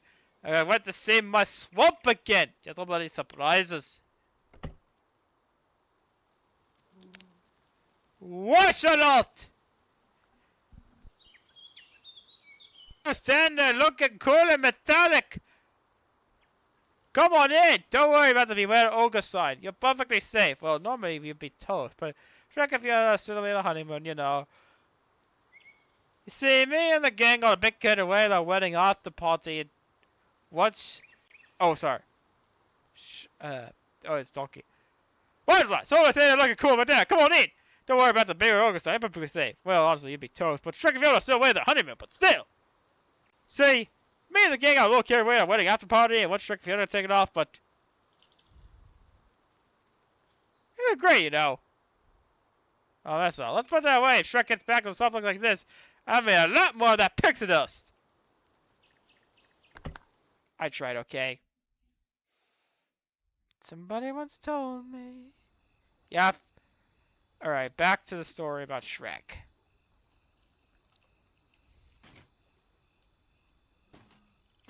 Alright, Velma.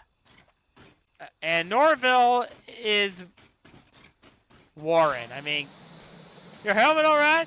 You know, a big Briefly.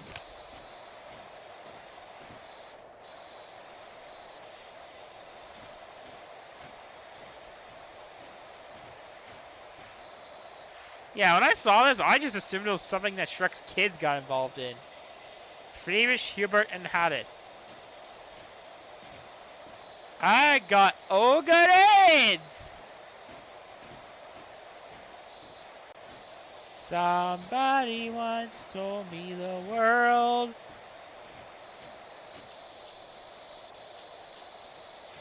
Somebody once told me the world's gonna rule me. I ain't the sharpest tool in the shed. She was looking kind of dumb. Finger and thumb.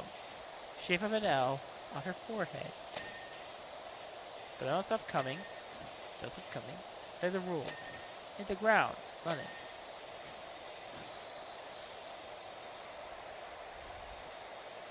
Oh yeah, another thing I did was I found a video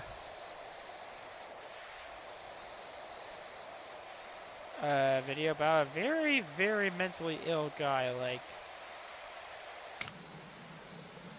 about a guy who killed his whole family in the UK because his sister killed people in front of Clementine in the Walking Dead games.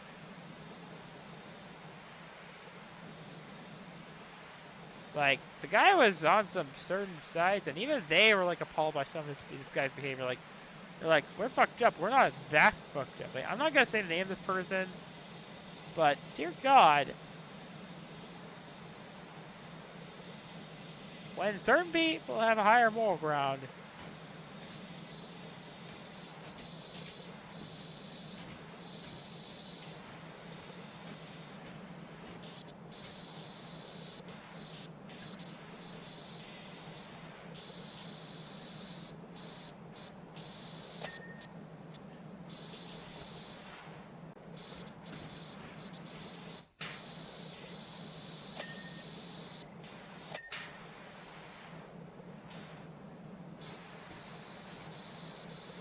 Ba ba ba da da da da da da.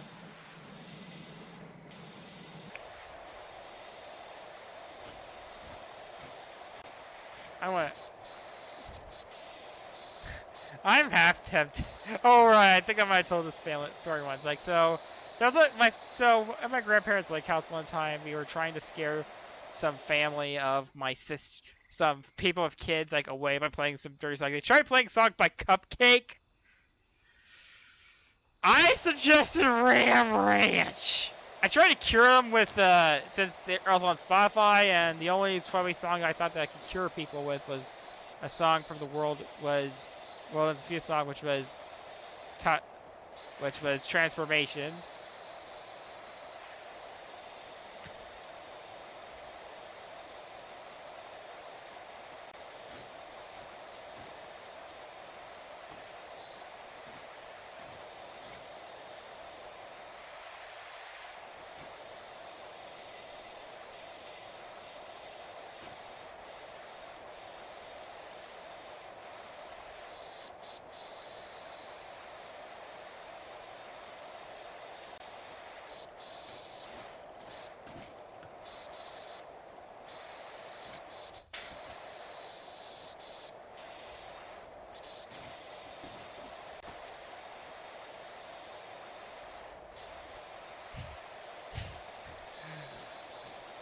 Oh, I was just thinking of something funny from Conan O'Brien. Like, there's like a scene Conan O'Brien where Conan.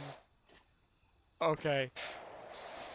Now I was half disappointed my ice cream didn't have Mac and Me in it.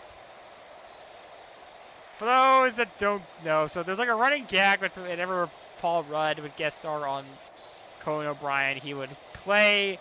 Basically, he would say that he would show a clip from a movie he's in, or like a show or something he's in, and he would always, but instead it would be like this really bad movie called Mac and Me. And since Conan ended his show and now does like a podcast, when Paul Rudd guest starred. Anyway, Shrek has been my step on the honeymoon.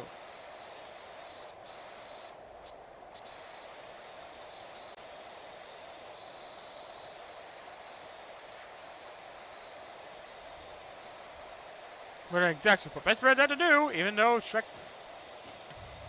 I've been ass snapped! jacket. I got to save my ass. Remember, like they when they aired like on Nick Jr. They changed it. I got to save my donkey. Yeah, Shrekond gonna drop me on an onion carrot. I'm gonna stick with back with his eye.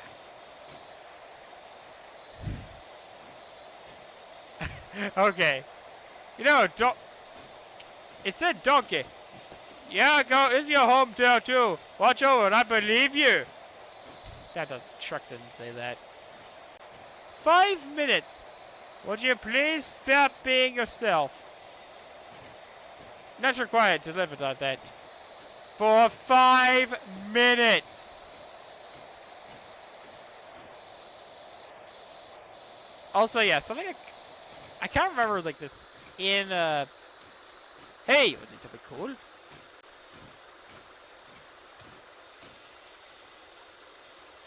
Please tell me Puss shows up because again, Puss in Boots was really kind of dark, like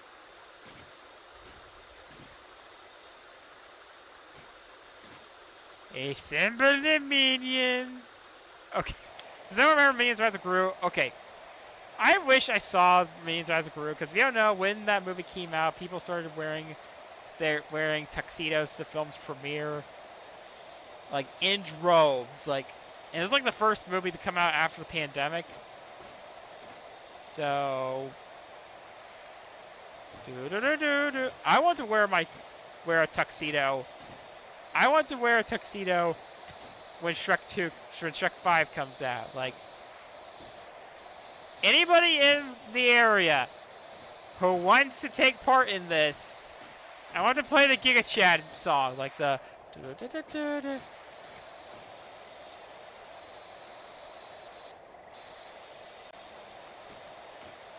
Now I just want to see Donkey's version of Mr. Robinson.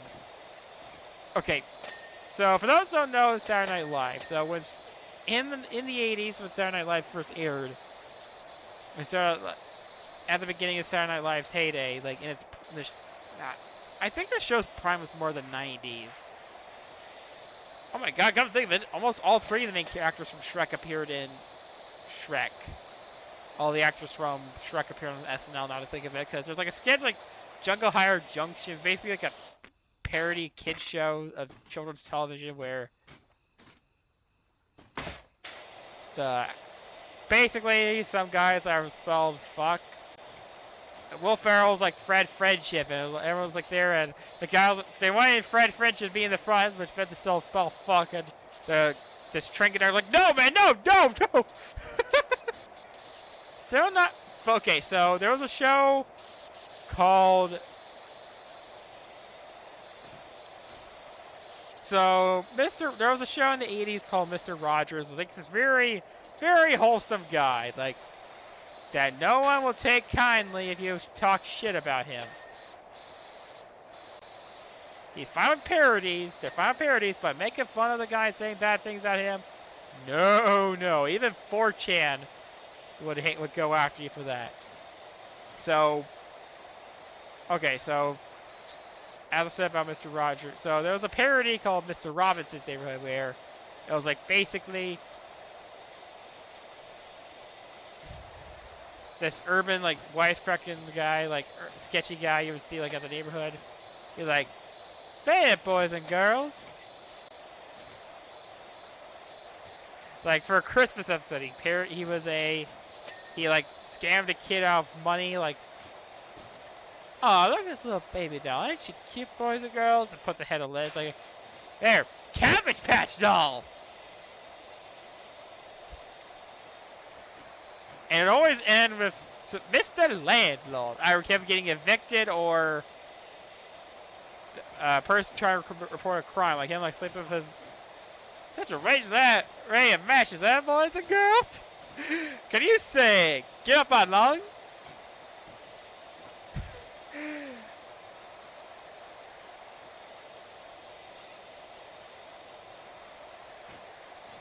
Confetti.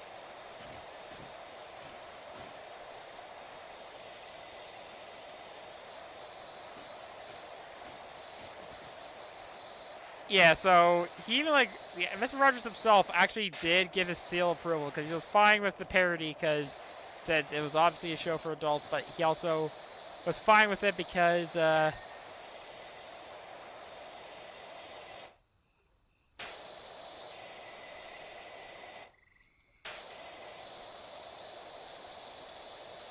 upside down with some mango chili crumb sauce, whatever that is.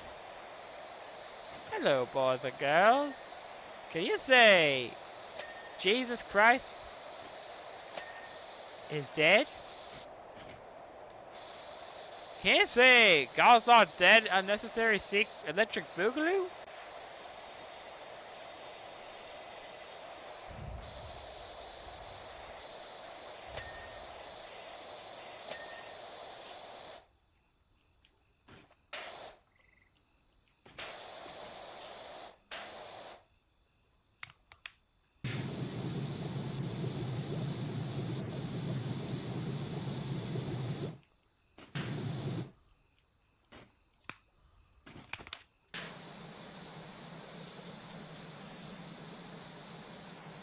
Can you say scum bucket?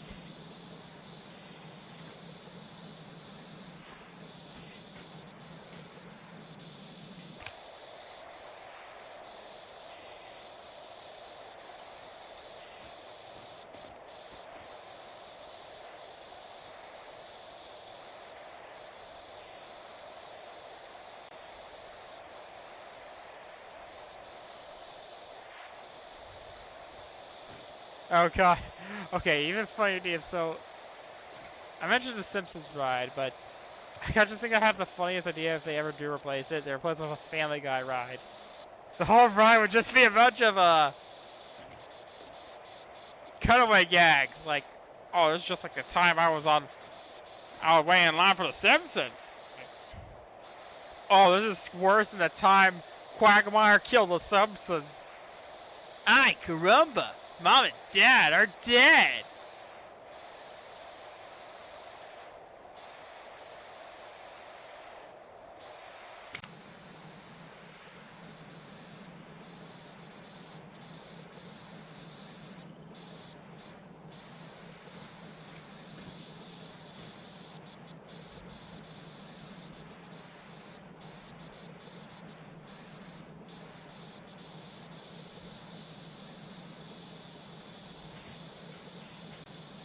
Somebody must have been fired for that one.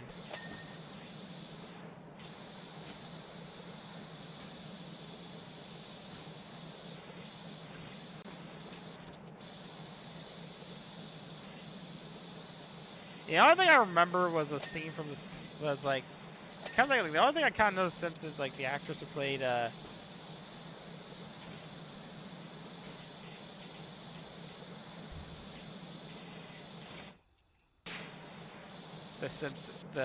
Lisa was like a really bad movie from the 80s called Maximum Overdrive.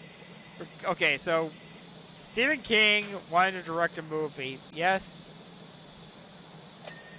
Stephen King directed a movie based on his a short story he made and turned it into like the most 80s cheese fest out there. And he even said he might have been high on coke.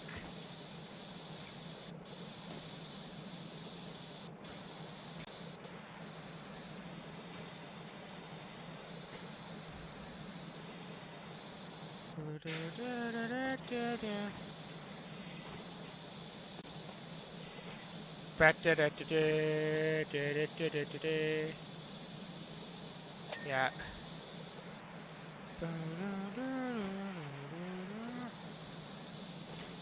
Goddamn, imagine if my brother found out about JoJo. I already said before my brother's getting into anime lately, and I remember like he got into Hunter x Hunter, and he pronounced the X. I told him that it was pronounced Hunter x Hunter, you uncultured swine!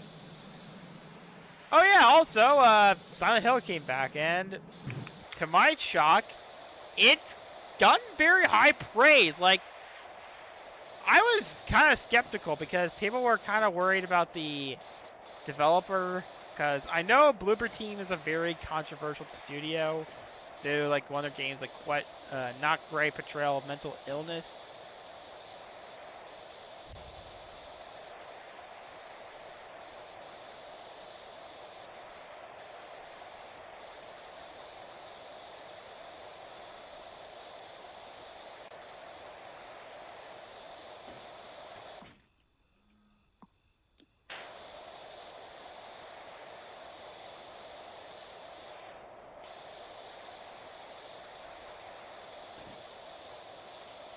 I'd probably bring up something like this. So something like I kind of wish I did on my trip. So me and Dad's hotel was up next to like this little tourist thing called the World's Shortest Railway.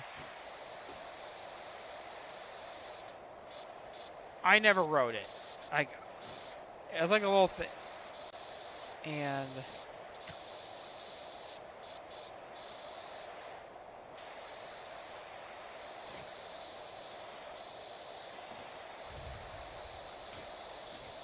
like I wanted to take a picture of it with my dad, but I never got around to it. Like by the time like after City Walk, I just wanted to take a break, and I pretty much like not only like not talk to my parents afterwards. But just sat in my bed and did nothing for the rest of the trip. Like, didn't even play on my Switch. I was just watching YouTube.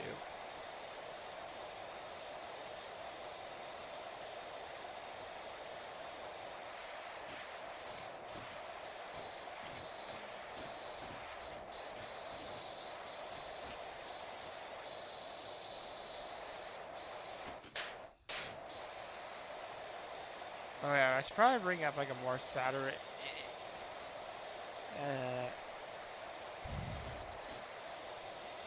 more sad story about my childhood.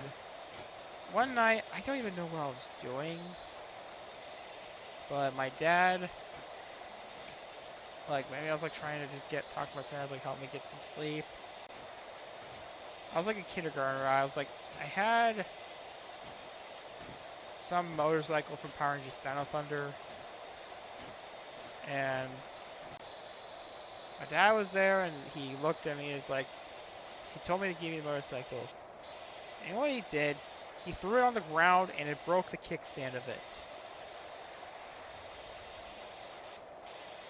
If the fan is watching this, if anyone here has like a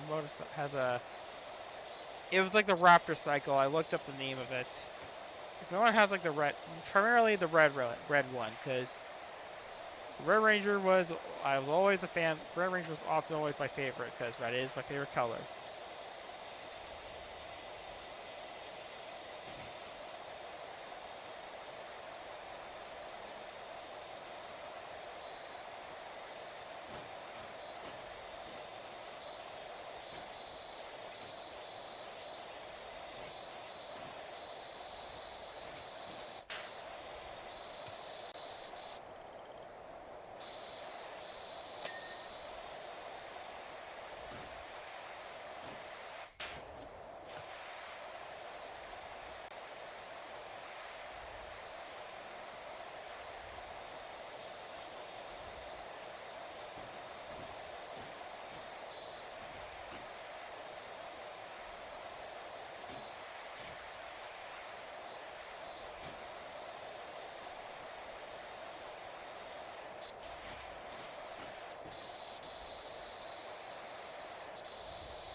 Like, I don't even know what I did to deserve that. Like,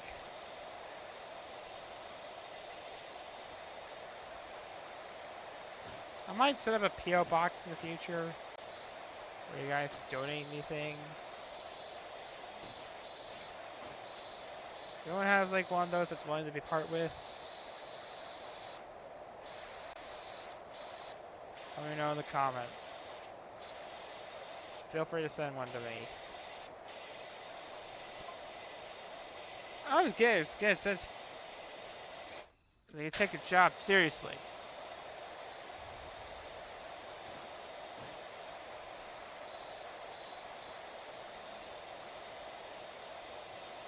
Kind of out here to watch. Like, not to talk bad, but I like that.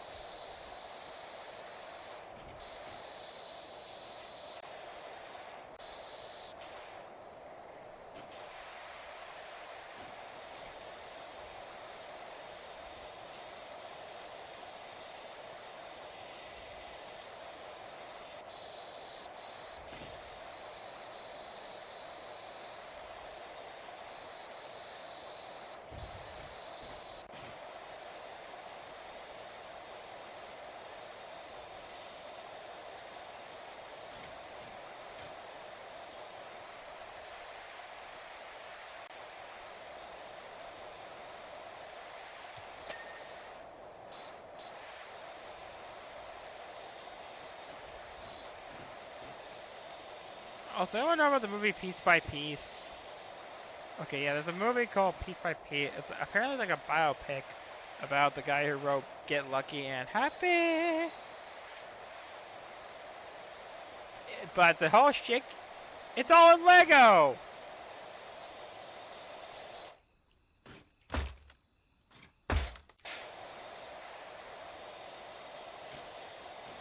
Also, I noticed something when I was at Halloween Horror Nights, like, The Weeknd, the rapper. I'm not a music guy. You guys know me. I don't really follow anything that... I'm not a follower of anything that's Japanese or anime.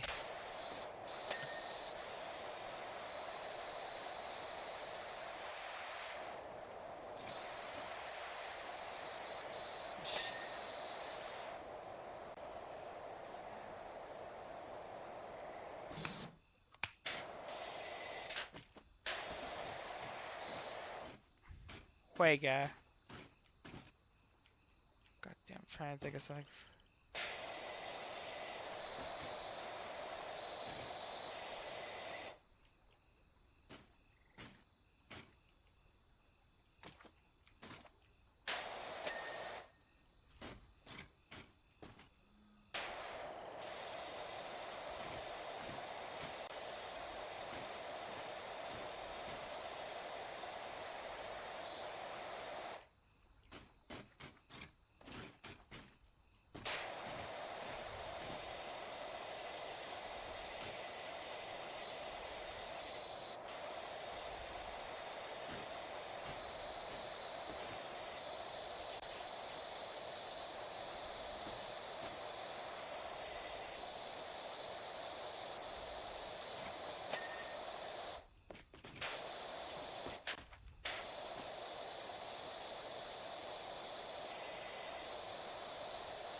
Also, what happened to...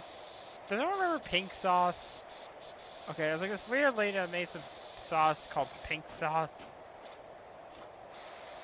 But the lady was kind of a bitch and kind of a dumbass. Like... She's like...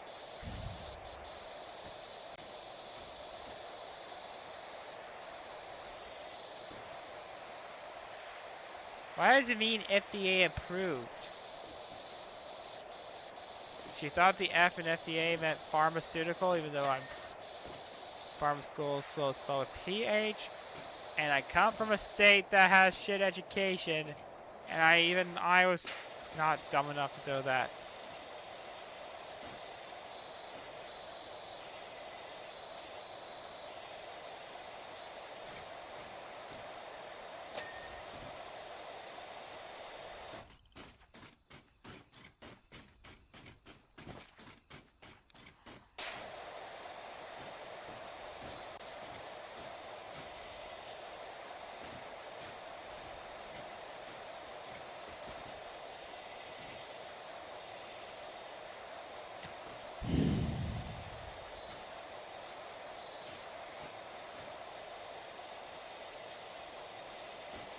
don't even know.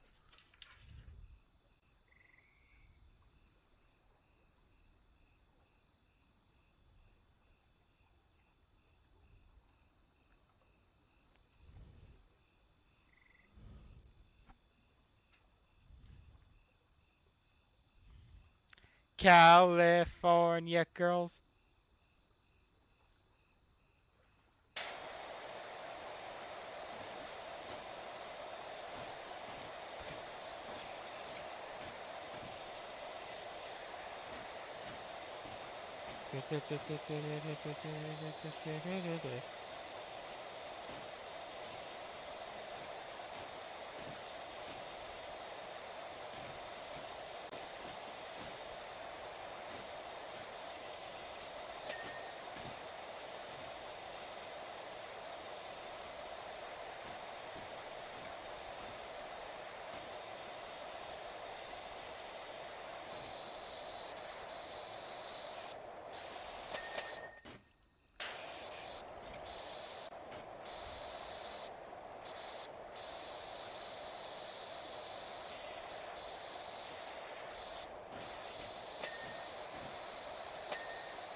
Yeah, Shrek was just a very obvious product of the 2000s, and I missed it.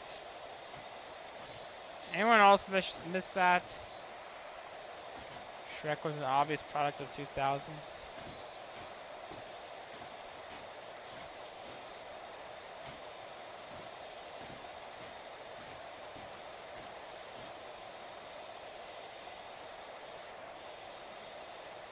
Hey, look, I found some oil.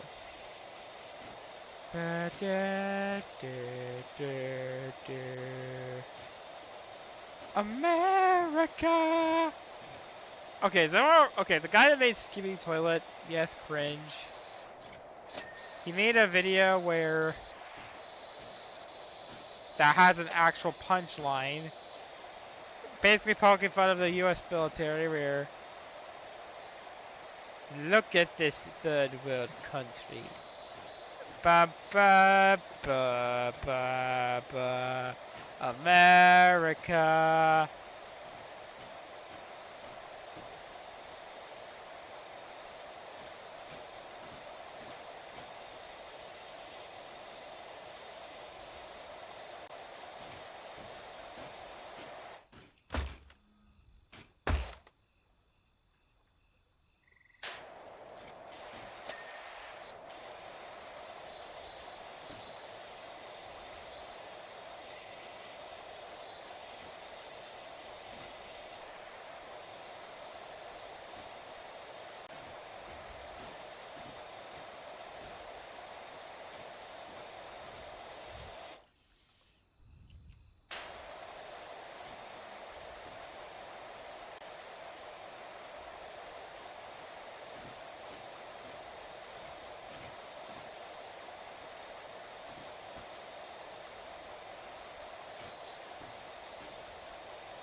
Spooky Mormon Hell Dream. Welcome back to Spooky Mormon Hell Dream. You are having a Spooky Mormon Hell Dream now. You remember Lucifer? He is even spookier. Genghis Khan, Jeffrey Dahmer, Hitler, Johnny Conran. I started a war to kill millions of Jews. I slaughtered the Chinese. I stabbed a guy and I fucked his corpse. I got OJ free.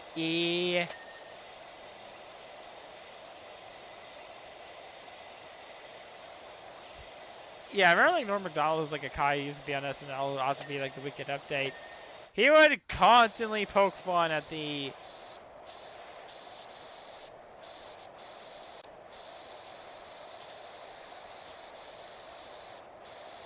trial, like say OJ did it.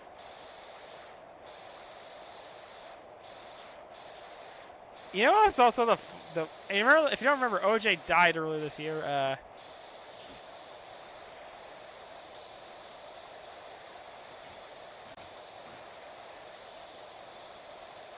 Something I learned was that they got. Not, I wasn't.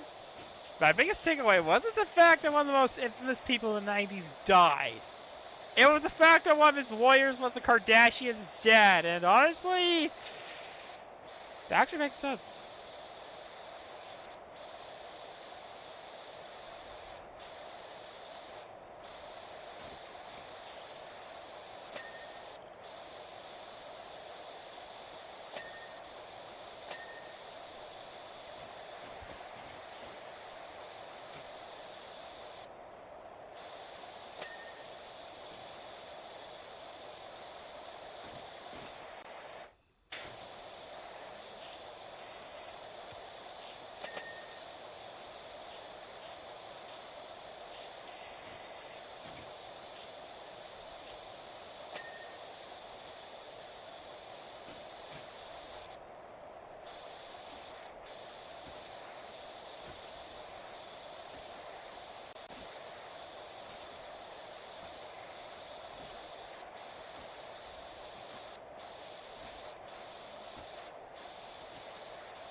Yeah, honestly, that checks out.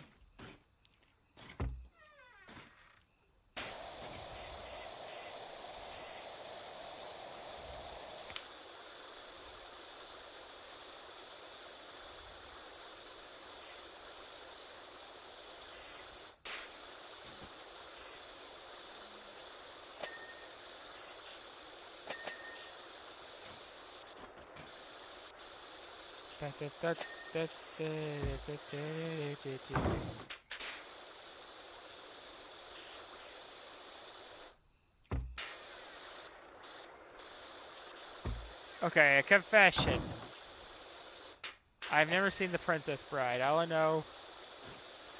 Inconceivable! I don't know if it's like an Earthbound type movie.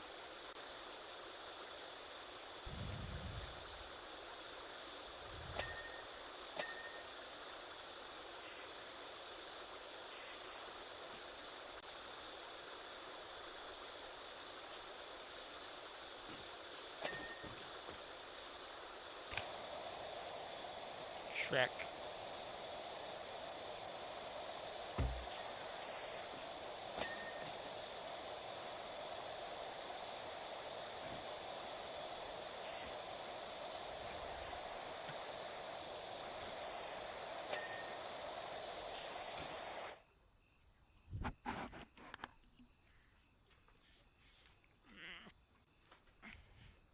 Oh, hello there!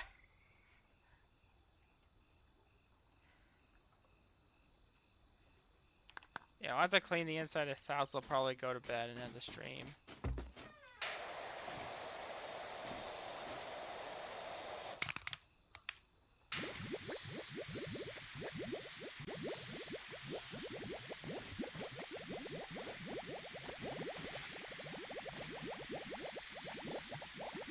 I'm a jacket, I'm okay.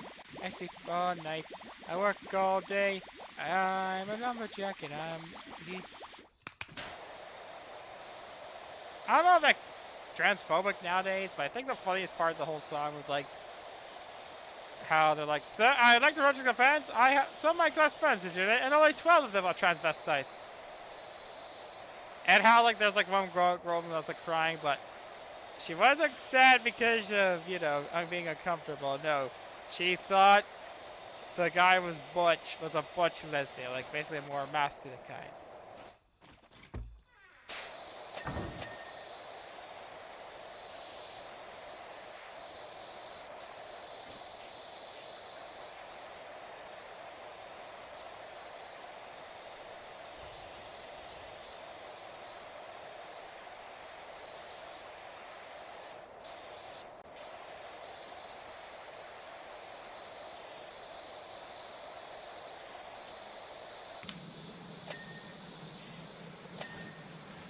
Oh yeah, another fun fact about Shrek. So originally, Shrek was going. So John Cleese and I think it was Eric Idle that was in Shrek 3. The third, he was not pleased about a joke in that was a Monty Python reference. So in the beginning of Shrek, it was like Prince Charming was like at a bar, like performing, like trying to retell his glory days of being a badass. One of them was holding. Wait a minute, you're not gonna clean it? You're not gonna be too clean, is it?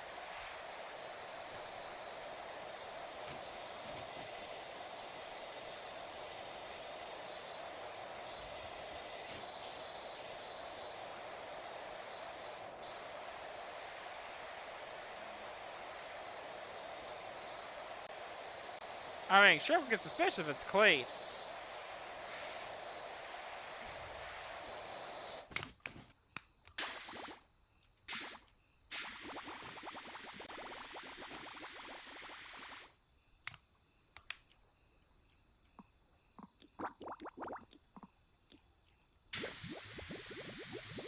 Oh yeah, does anyone? Okay, there was like a funny short I found like online. It was like called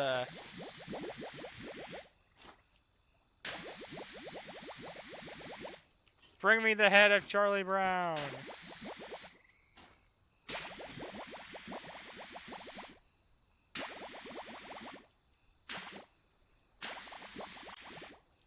It was written by a guy that would end up like being a writer for The Simpsons. I think he even directed Wall-E.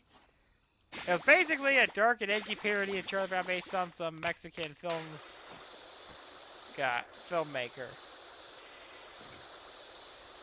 And then like cuts to like a over the top fight scene. Like it was like, and 1 and 2 and ah! Like Richard Simmons, like some fitness guy in the '80s who died recently.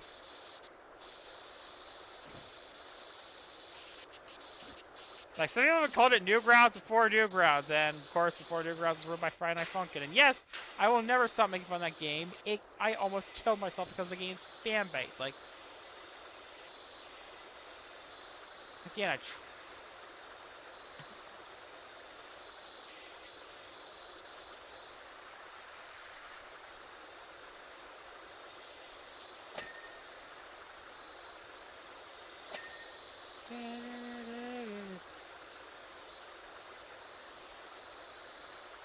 peaceful and love, understanding.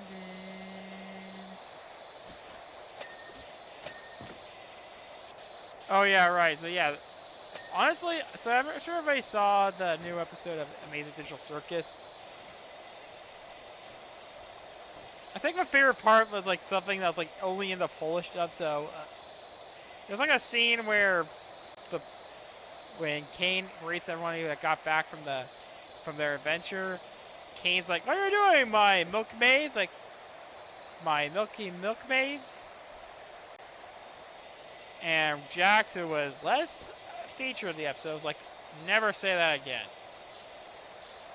In the Polish dub, for some reason they changed it. "How you doing, my skibidi skigmas?" And Jax says, "Don't ever quote brain rot again." Honestly, I'm kind of with Jax for once.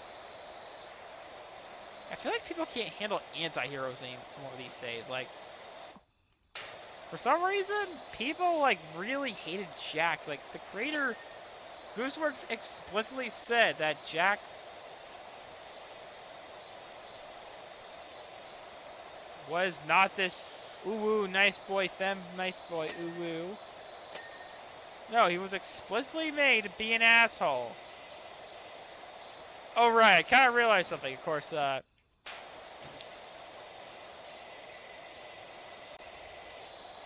won't fall down. You need me.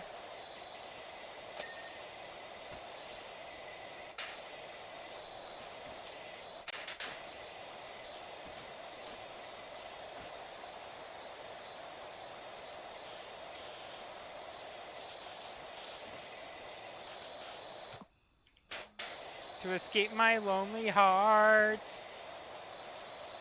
I won't fall down, you need me. Again, I think Yes, I'll admit I'm a fan of murder drones, and I will admit it's partially because the show just matches my aesthetic, like edgy 2000s emo anime anime-esque. Bite my bee, bite me. Yeah, I saw some smut, like PG-13 YouTube, some sus little compilation. I thought it was wholesome, horny, and funny at the same time, because, of course, when In and Uzi were sleeping with each other, In literally bites her, and honestly, since In is In, he would actually unironically do that.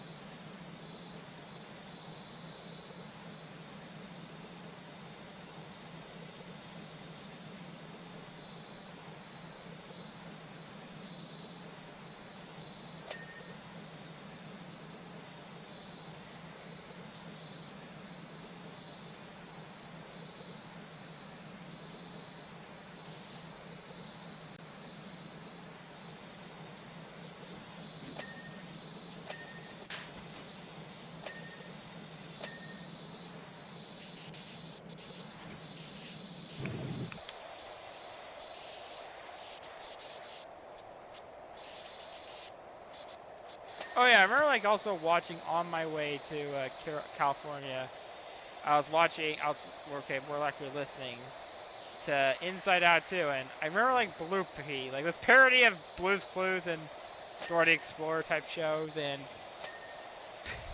Bloopy might be my favorite character alongside Lance Slashblade. Okay, so if you don't know who Lance Slashblade was, he was a guy who was basically meant to be like a parody of characters like Cloud from Final Fantasy, like keep like a Smash game type game, which is like the power move, but and this guy's like found him hot. And he was like of course played by Young Ya, which was kind of like another factor of the guy being a fan favorite. Does that mean we'll see him in the future? Because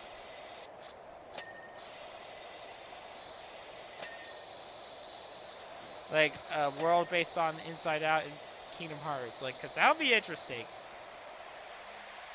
Although I kind of fair, like kind of more, like I kind of like my Petrel's mind, like kind of like Psychonauts. So, okay, so you know that one SpongeBob episode where he goes into other people's dreams? Psychonauts is basically the video game version of that episode, where and a mishmash of Invader Zim and Nightmare Before Christmas, or everything Tim Burton back in the day, and it was one of the funniest games ever made. Like, I am the milkman, my milk is delicious. Like, I can't remember like this kid's name. Like, oh, Dogen. Dogen was my favorite character. He's basically Jethro and Ralph Wiggum from Danganronpa. I think Jethro and Ralph from The Simpsons. Like, and oh, I'm not going. And then you'll make your head explode. Look out, lake monster!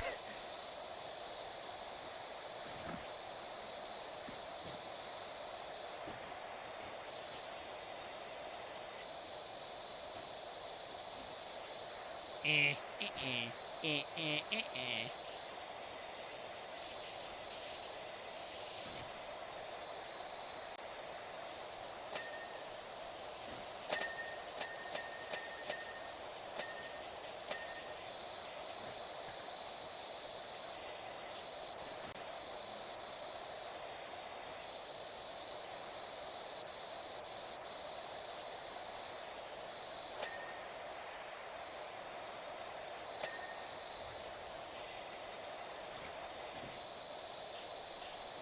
Disney.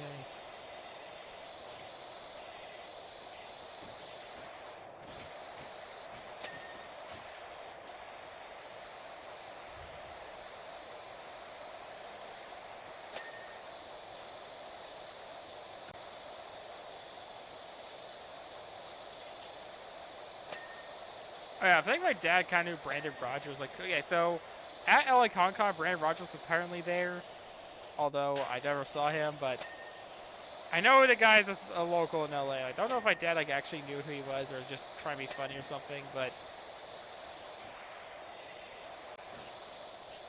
one of my favorite things like that Brandon did. Yeah, I think I blame like the whole so I'm sure everybody knows the written by Vimsy Pock, where it's basically a bunch of sex insert thing here, but like has like a lot of sexist jokes and swearing, which is like a heavy criticism of Vimsy Job in general, but that's like a lot of Brandon Rogers videos are like that. But I mean, I love Brandon Rogers.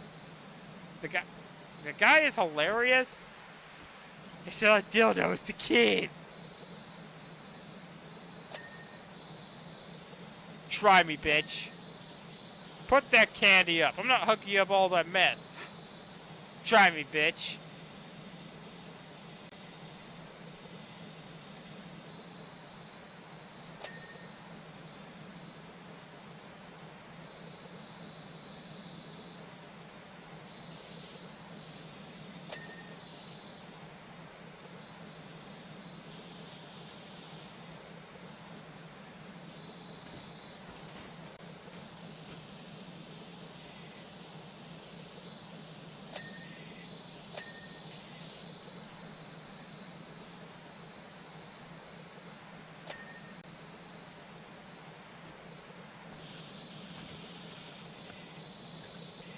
Alright, so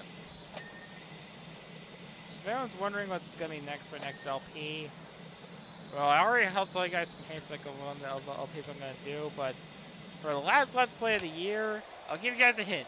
It's the sequel to a game I played last year.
Yeah, kind of one thing I remember like from the opening of Shrek 4 was like a scene where Fiona says, "Better out than in."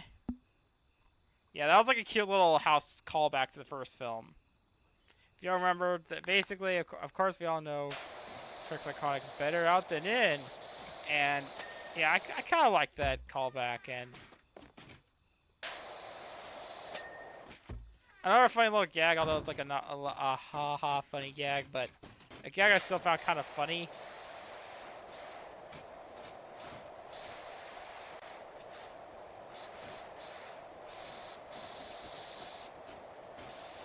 Uh, was a scene where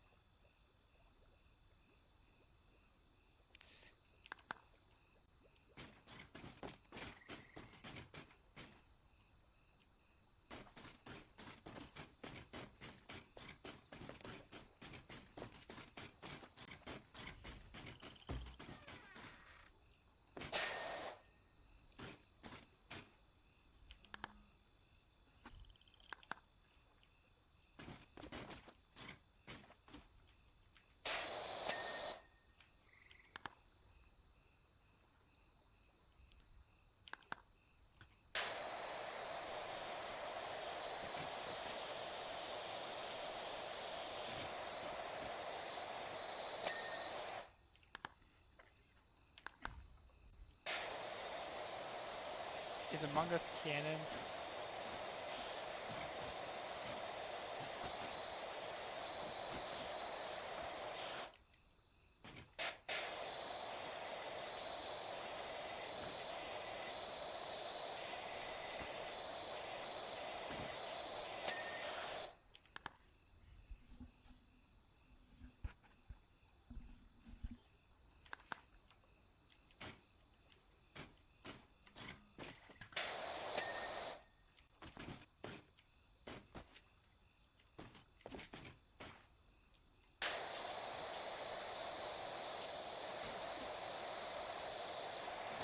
Yeah, okay, I'm just time for a semi-rant about, uh,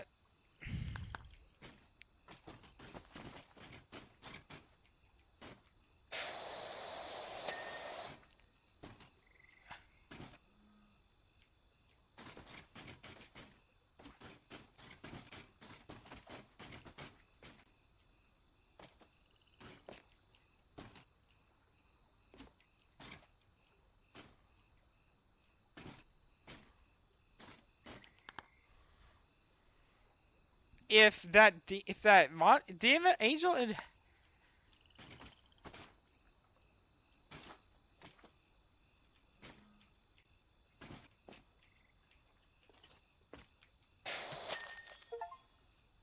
get out of my swamp!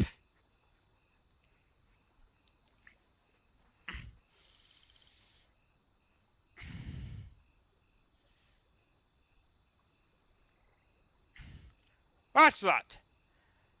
Don't just come clean this little fix of a swamp. I said the wonderful color glitter. Mind you, now Fiona's gonna be living here, it's only right we can always fresh new. Shrek. Well, that's gonna be it for tonight's stream. Hope you guys had a good time. I'm gonna try and do Reynolds tomorrow.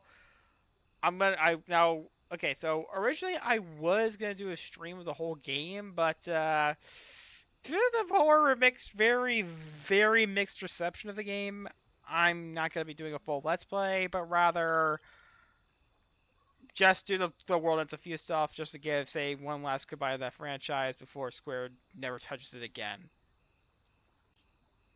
Hope you guys had a good night. Like, subscribe, I'll see ya. J-Man, out!